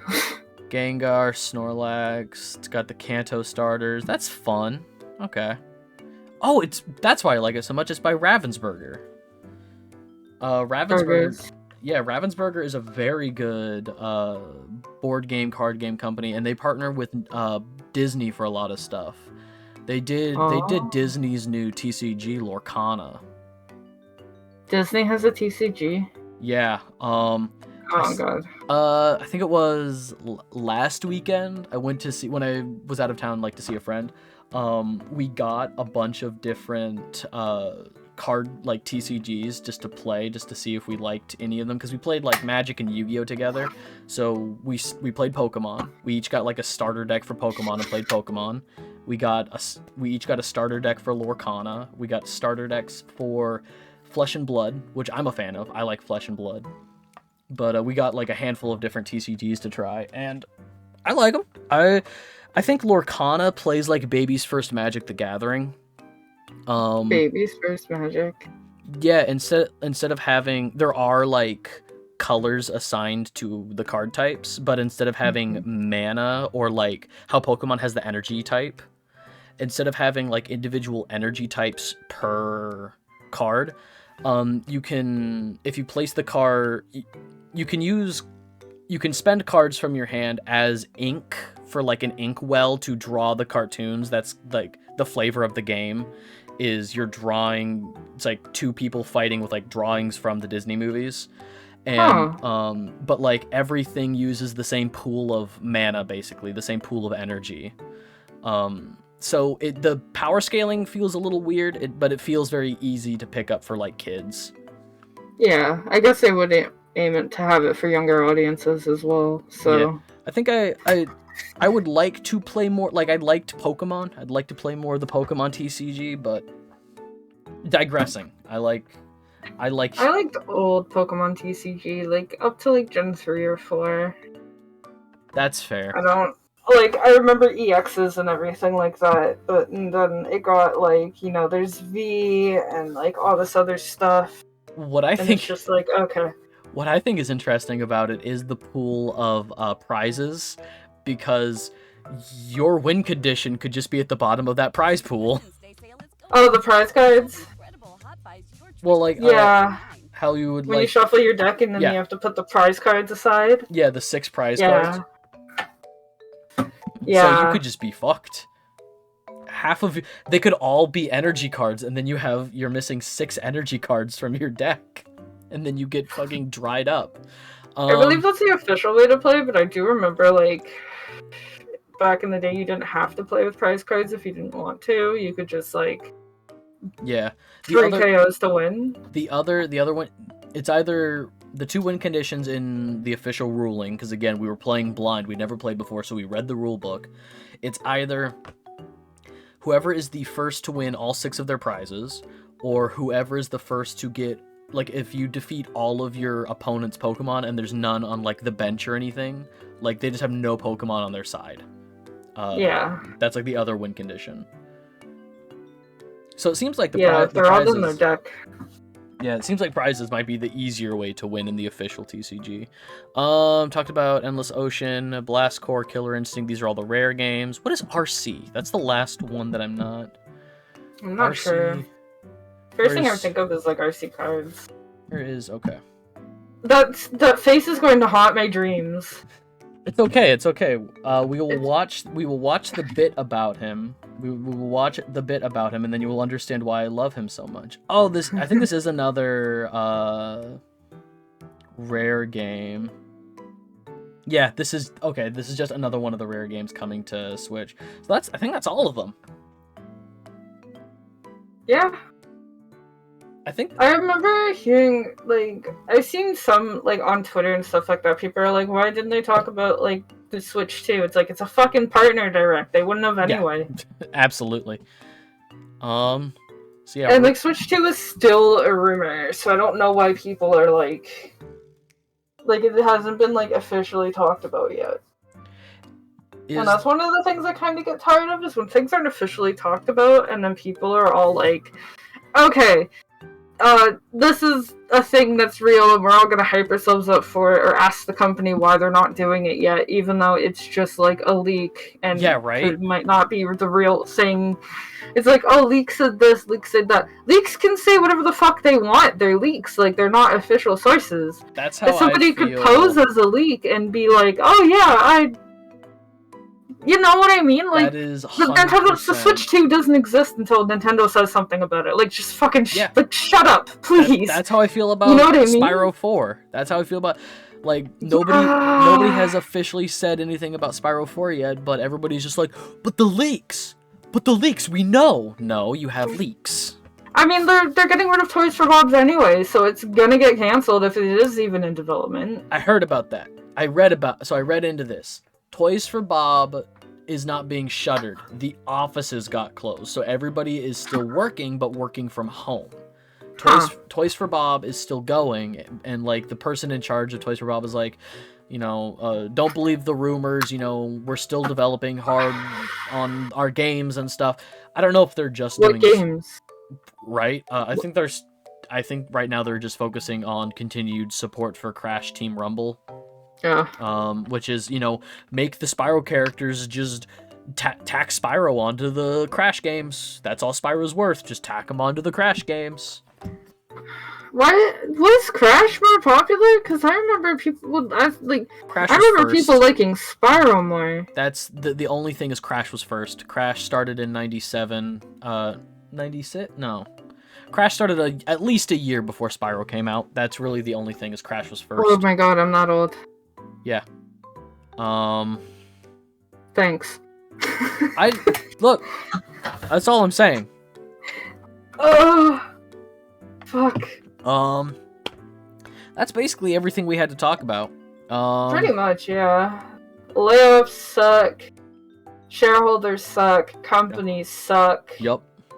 Hopefully we're seeing an end to exclusivity. Although, I guess the only thing I didn't mention for that is, like, we're so used to Nintendo being, like, Nintendo franchises but even though it's actually in the same vein, because they wouldn't sell consoles if they weren't. Like, I probably still would have bought a Switch. The Switch is so comfy to play in bed. It's so fucking comfy to play in bed. The only thing, and I've always had this issue with handhelds, is they never...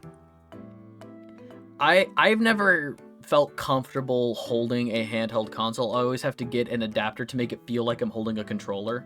Like, my Switch has... Like, it's a little thing I clip my Switch into, and it feels like I have the little, like... side grippy things now for my Switch. And I have it on like my PSP and my Vita. Like I just have so it feels like I'm holding a controller with a screen on it.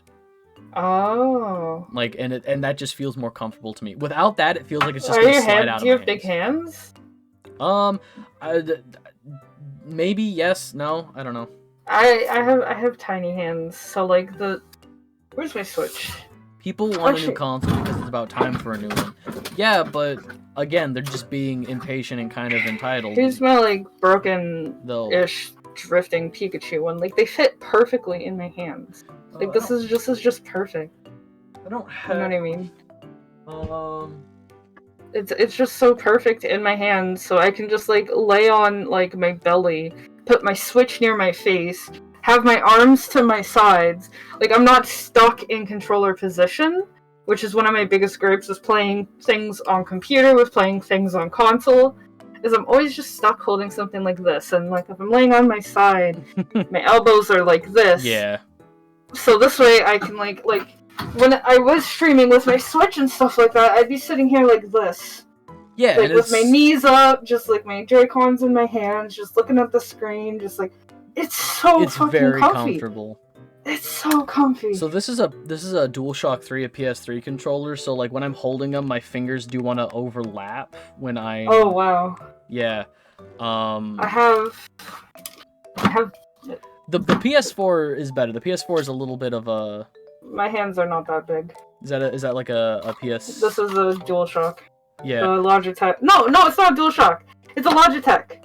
Yeah, it's not a DualShock. Here's my Pelican, like, PS2 controller. Again, like, my fingers want to overlap. So I have to hold it, like... It's the wired version of the one they used in the submarine. So, like, when I'm holding a PS2 controller, I have to, like, hold it, like, way down in my hands. So I need the arms on the PlayStation controller. Otherwise, like... Oh my god, SNES controller. I had an SNES growing up. I could not hold that now, I guarantee you. But like I need the arms on it so that like I can hold it like higher up in my hands. Oh. Because like if I hold it like it's well, you at least have like long fingers on. Yeah. Fingies. Yeah, I don't know. I'm kind of glad I'm like smaller. Like if anything, like sometimes with bigger controllers like this. If I'm holding up or holding like a direction, my thumb feels like stretched out. Yeah, I'll just use this backbone controller. When I do thumbstick stuff, I'm using like the knuckle of my thumb on it. Oh. That's like I can't do this. I have like this is how I do thumbsticking, is with the knuckle of my thumb. So you probably do have large hands then. I could always grab one of Blair's controllers and see, but I can do that later. Yeah. Yeah, anything else? Is there... Well, I brought up like the Nintendo thing. We're so comfy with like Nintendo having like, I don't know, Nintendo just seems like that console where it's just like, yeah, and then there's Nintendo. You either love Yeah. Nintendo or you don't. You care about Nintendo or you don't. But it still kind of plays into like the whole console exclusivity. Mm-hmm. And like what you said, right? They want to sell $300. They want to sell $300 consoles, not $60 games. Exactly. So you know, it's one of those things where, as an artist, if you want more people to play your games, it's like, okay, yeah, put it on every console. We'll sell, you know, the $60 games on all the consoles. But from a corporate perspective, because corporations are not your friend, they think, well, if we keep it on our console, people who haven't bought the Switch yet, like, we could make $360 because they have to buy a Switch and the game. You know? And that's true for any $500 for an Xbox or a PlayStation, and it's ridiculous. Yeah, it is, and it's so hard to get out of like that thing of just accepting that Nintendo does that and being like, no, Nintendo, you should put things on PC too. Like if you put Pokemon Unite on PC, it'll be a playable MOBA. I'll be able to pan the screen normally, and then I'll never get off the game. What are you doing, Nintendo? Yeah, but you'll never get that to happen. Nintendo plays very close to the chest with their exclusives. You know, it takes a lot. Like, if you pitch, I've heard stories of, like, third-party developers who try and pitch. It's like, hey, we want to do, like, a Star Fox game. Here's our idea for a Star Fox game. Like, they will just, like, get mad at you because they'll be like, hey, you could show them, like, the proof of concept. Like, hey, here's what we would do for a Star Fox game. It could be like, no, destroy that because we didn't give you the rights to use the character, you know? Yeah. And this also Fairies doesn't exist in Japan, right? But they let Rare do adventures. Yeah, because they trusted Rare. Rare also did Banjo-Kazooie for them, Yeah. and Diddy Kong Racing, and Perfect Dark. Like, they did tons Perfect Dark Nintendo, really? I thought Perfect Dark was also on PlayStation. I never saw it on PlayStation. Oh, I never played it, so I know it was on thing, but I know it was a Rare game on Nintendo. They also did. I mean, we just got a handful of like the SNES games that they made, Battletoads and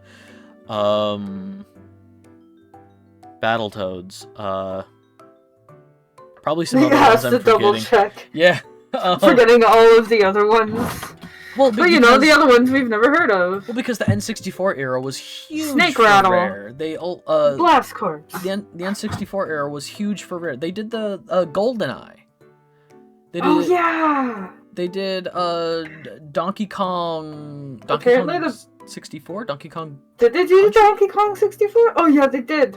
Yeah, they did the DK rap. Banana. They did DK. Donkey Kong. I love that. Where was the one DK rap where it's just like, and then there's Chunky. He's dead. He's dead. Yeah, thank you. It was like a where are they now thing, and it's like Donkey Kong had a gun in the game, and then he got really into guns, and he was wearing like just a white button-up shirt, and it's like, and now Donkey Kong is a part of his local NRA. Oh God. I think one of them went to like rehab or something. It's like he just got out of rehab. Chunky Kong, he's dead. And then there's Chunky, he's dead. DK. Donkey Kong. Yeah. The memes. It's a great time. Have you heard the DK rap, but it's to Cruel Angel's Thesis? No, don't. It's pretty good. All right. I think we're just rambling. Is there anything else going on? Is there anything else going on that we wanted to talk about? I think I'm done. Any other upcoming games that we're let's take a quick look at some upcoming releases. Games coming out soon. Upcoming games: Stars War, Final Fantasy, Frostpunk 2, Manor Lords, Final Fantasy. Which one? There's that Wukong one that everyone's oh, Dragon's Dogma 2 is coming out soon, and it's priced at $94.99, and that's without tax. You know what that'll be Canadian? Like $115 fucking Canadian. Plus tax. Yeah. No, $115 with tax. Okay. $94.90, so it's $95 without tax Canadian. Oh god. Hey, the Princess Peach game is coming out this year. Oh yeah, Peach is coming out soon, I think. I think it's nice that she's finally getting, like, spotlight. Because she's already proven herself to be someone who can fight and, like, be a hero. You know what I mean? It almost feels like it's been a long time coming. She had a Because, like, wasn't she a badass in the movie? Yeah, she was a very competent, leader. She fights in RPG. She fights in Smash. So she had a game on the DS. There was a Princess Peach DS game, but her powers, her abilities were based on her mood. Like, the whole premise of the game was that she was having mood swings, which doesn't look great. Like, she had an angry power, a happy power, a sad power. Yeah. This looks much better. Doesn't sound great. This looks much better. It looks much better. They're giving her a sword. There's gonna be a Blade Runner game coming out? I think. Is there a new Blade Runner game coming out? There's a Tale of Two Sons remake. Yeah. I think we mentioned that before. Dark Forces remaster. Awards. I'm just looking at the popular ones on Steam right now. I'm looking at an IGN article, like, here's all the games that we know are coming out in 2024. Suicide Squad Kill the Justice League. That was a flop. Mm-hmm. Oh my I mean, God. it just cleared itself at least, so you didn't have to play it. Yeah, right? March 2024, Dragon's Dogma, Rise of the Ronin, South Park, Alone in the Dark. Is that a new one, or is that a remake of Alone in the Dark? April. Snufkin's also coming to PC. Oh yeah, David. I know that partner shirt cases aren't exclusive usually. Black Myth Wukong in August. Okay, I'm excited for that. WWE 2K24. Oh yay. Yay. Look, until they get things figured out at WWE, there's other promotions to support. I don't think they have video games, but yo, dude. Yeah. We are just letting you know we are just winding down, Vinyl. We're wrapping up. But we're looking at some just games that are coming out soon. I found a huge list of games that just don't have release dates yet, and I think that's what I got tricked with. Was that Legend of Legacy? Oh, just a random JRPG. Blade Runner 2020. Oh, Palia is supposed to be coming to Steam finally, which I didn't even know wasn't on Steam. Good for Paleo fans. Yeah. That's kind of how I feel about a lot of upcoming games, is that I'm super happy for fans of these franchises, but it really feels like there's a lot of niche things. Like, we talked a little bit about Drug Dealer Simulator 2. Sorry. There were so many unanswered questions from the first one. We needed a sequel. Alright. Chia's coming to Steam. Dude, play Chia. I love Chia. Chia's so cute. I'm gonna play through Chia again on stream at some point. It was one of my favorite games from last year. It's so cute. If I can afford it, I will consider getting it. I mean, Steam has great sales. Just wait till it's on sale, but... Yeah. Like, I got it through PlayStation Plus, like the PlayStation Plus, their version of Game Pass, their streaming thing. I played it between my classes at school. I had like 3 hours between 2 of my classes, and it's like, I don't want to go home, so instead I'm just going to put a PlayStation controller in my backpack with my laptop. Oh, yeah. So I played just games on my laptop between classes, and that's how I played Chia, and it's fucking wonderful. That doesn't sound that bad. I'm surprised your laptop could run it though. It's an Omen laptop. Like, it's a gaming laptop. Again, for my classes, I needed something that could render, right? Yeah, could, like, basically all of the checking the boxes for, like, things that could edit and render, good graphics card. I needed a good processor, like, checking all those boxes. It was basically like, I'm just gonna get a gaming laptop. But gaming laptops is a bad idea. Oxymoron. Like, this thing runs hot. This thing basically cannot be... This thing no longer has a battery charge. It just has to be plugged in at all times, defeating the purpose of a laptop. But apparently there's more backrooms coming out. More backrooms? Backrooms break. Tales of Kenzara is not out until the 23rd of April on Steam, but it is currently 10% off. Is it a pre-order? I guess. It's $26.99 Canadian, so it's not even going to be that expensive of a title. Oh, April 23rd. That's soon. Well, relatively soon. A couple months away, but... Okay. There's also Nirvana, which is if you liked Valhalla, the cyberpunk bartender visual novel thing. What? You've never heard of Valhalla? No. Okay, hold on. Valhalla. Let me pull up the Steam page here for you. It was like cyberpunk. It was like it made waves amongst the people who knew about it. I have it on Switch. Oh, okay. Seeing how it's spelled, I know what you're talking about now. Yeah, there's a new one coming out, Nirvana. Okay. Which is cool. Snake I need to finish the first one. Yeah, this is a list of things, Vinyl, this is the list of things announced at the Nintendo Partner Direct. And Battletoads, Snakes, Killer Instinct, Battle Core, there's a ton of, like, rare games from the SNES that are going on to Nintendo's online library, like, streaming library.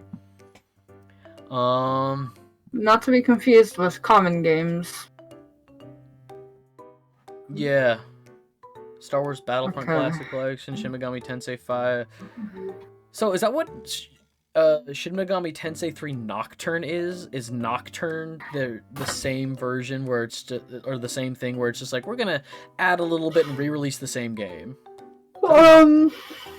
I think apparently like the Vengeance and Nocturne thing is supposed to be a lot more different than like Persona 5 and Persona 5 Royal is, for example, but I don't know the details. That's what it feels like to me.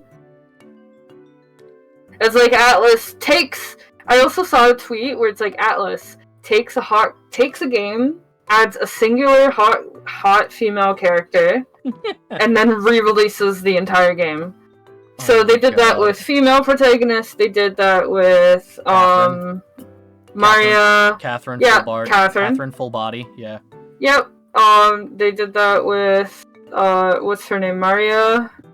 They did that with fuck. I remember her actual name, but I don't want to spoil it for people who haven't played Persona 5. Oh, what's her name?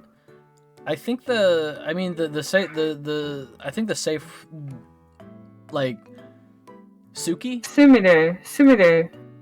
Sumi? No, not Sumi. Kasumi, thank you. Yeah. Kasumi. Yeah.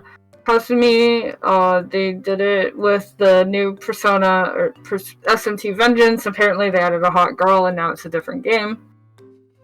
It's kind of funny. Yeah. I mean... Because I'm also thinking about, like...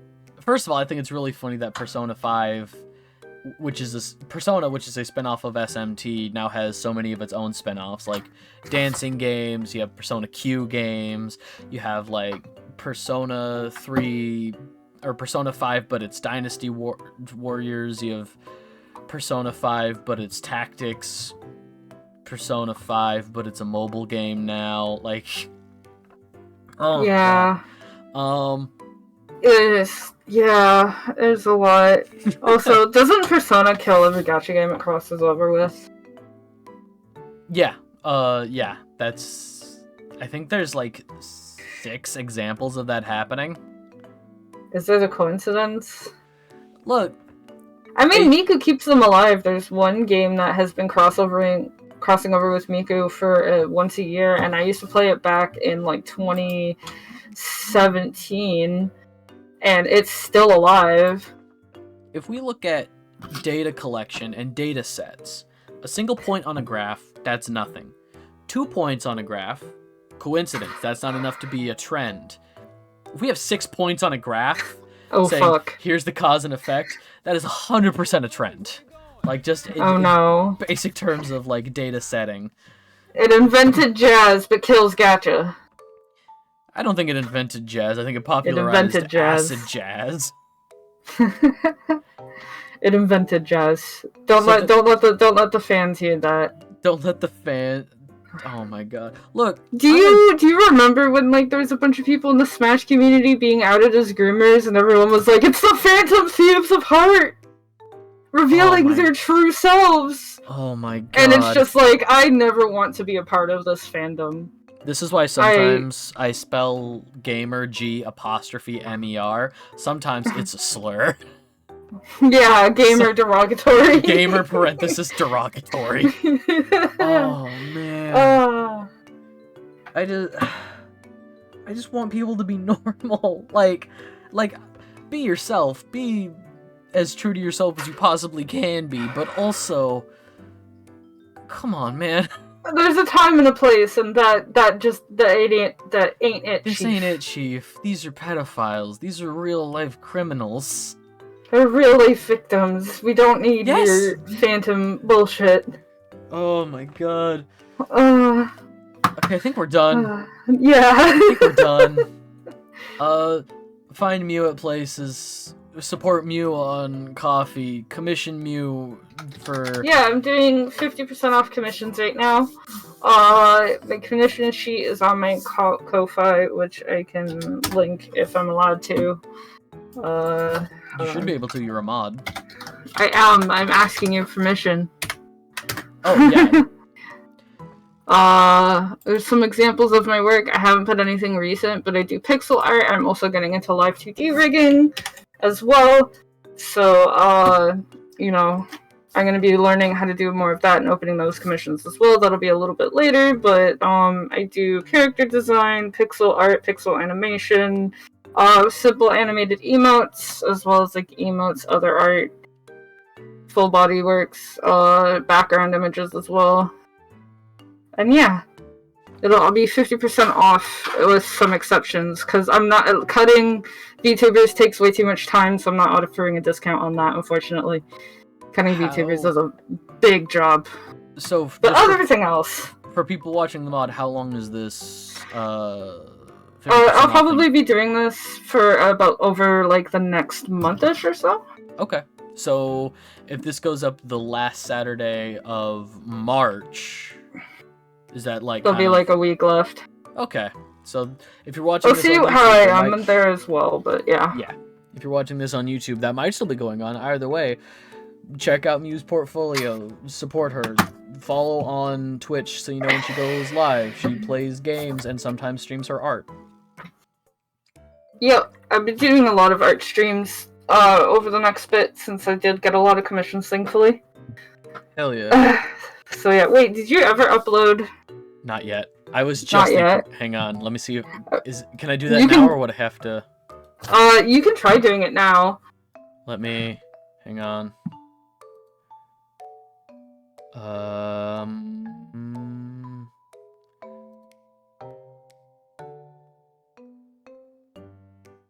Sweet desktop? I know, right? Isn't it the best? Creator dashboard. It's him, it's Brian. I'm gonna have nightmares about have nightmares about this. It's just Brian, it's fine. What's wrong with Brian? Let's see if we can do here we go.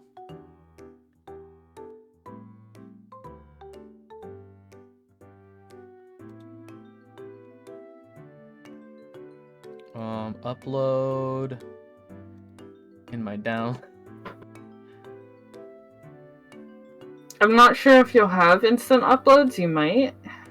Image file too large? Oh, here, I can export. I mean, I guess we can do this later, but... We can do this later. I have commissioned Miu, and there will be emotes coming for subs. There will be... once you tell me what all your ideas are, because you have a lot available, and you haven't told me all of the ideas yet. I just remember the what blast? The image you sent me, yes. I'm just like, oh god, okay. Yeah, so one of the emotes we have coming is the Biden blast, except it's Riolu and it says Focus Blast. Do you want the Japanese in there too? Please. Okay. So that's coming. That's an emote that's coming, and they will be exclusive to subs. So look forward to that. I don't want to say what the other one is that we just tried to upload now, just because that is very easy to get going. Maybe for next stream. Speaking of which, tomorrow's Monday. Are we streaming Borderlands tomorrow? I do have to go out early in the morning to get a blood taken because they were busy and full on Saturday. And I didn't do it last Wednesday when I was supposed to. So, but we can do it when I get back because I should be there like 8, 9 in the morning. Oh yeah, that would be like 8 in the morning. That is 5 in the morning for me. No way in hell am I streaming at that time. Okay, I mean, this one should be better. It's exported at 50%. Cool. Let me... You can try it now if you want. I'll worry about it later. I'll worry about... Because Discord is going to open up, like, on the same Do you have your Twitch connected to Discord? Did you ever do that? No. I'm stupid. Because if you do that, people who have sub emotes, or who are subbed, will be able to use sub emotes in Discord, and they'll be able to use them in other channels without having Nitro. Yo, that's awesome. Yeah. So, like, if you have, like, a sub to me, for example, you'll be able to, like... You have to be in the Discord, though. And you have to have your Twitch connect... Like, the people in the Discord also have to have their Twitch connected so that they know if they're sub. So everybody has to have their Twitch connected to the Discord and be in your server, but then that way... Yeah, so they'll show up in the Discord. That's cool. You can also just upload it to the Discord as well as, like, an emote for people to use. Yeah. But that is for off-stream thing. It's so dumb. I can't wait for people's reactions. Oh my god. It's everything I could have wanted it to be. I think we're gonna get out of here. I'm also on places. There's a YouTube full of VODs. Follow both of us on Twitch so you know when we go live. So Mondays, Borderlands for the most part. For my schedule, Tuesdays and Thursdays have been like larger game. Like I think this week for Tuesday and Thursday we'll be able to get through Alan Wake. Wednesday I'm going to be finishing Maximo. I made a lot of great progress with it. More progress than I thought I was going to make last time. That's a game that I've been borrowing from Patches for like 5 months. And, I'm just hoping that like next time I see him, I'll be able to hand it back. But yeah, and also join the Discord. The Discord is where I ask people, you know, what do you want me to play next? I take suggestions. There's a poll to be like, here's like 3 or 4 games I've been thinking about. Which ones do you guys want to see? So we have Hello Kitty Island Adventure is on our list only, so we gotta vote to make Silver play Bubsy 3D. Yeah, Bubsy 3D. Okay. The only... Okay. Bubsy 3D. I'm gonna get out of here. Like, I'm done staring at Brian's face anyway. Cool. Be good, be kind, treat people the way you want to be treated, and we'll either see you at the end of next month, last Sunday of every month. You can catch us live here for more bullshit, or catch us Mondays, same bat time, same bat channel for Borderlands. Just be good to each other. The world sucks. Bye.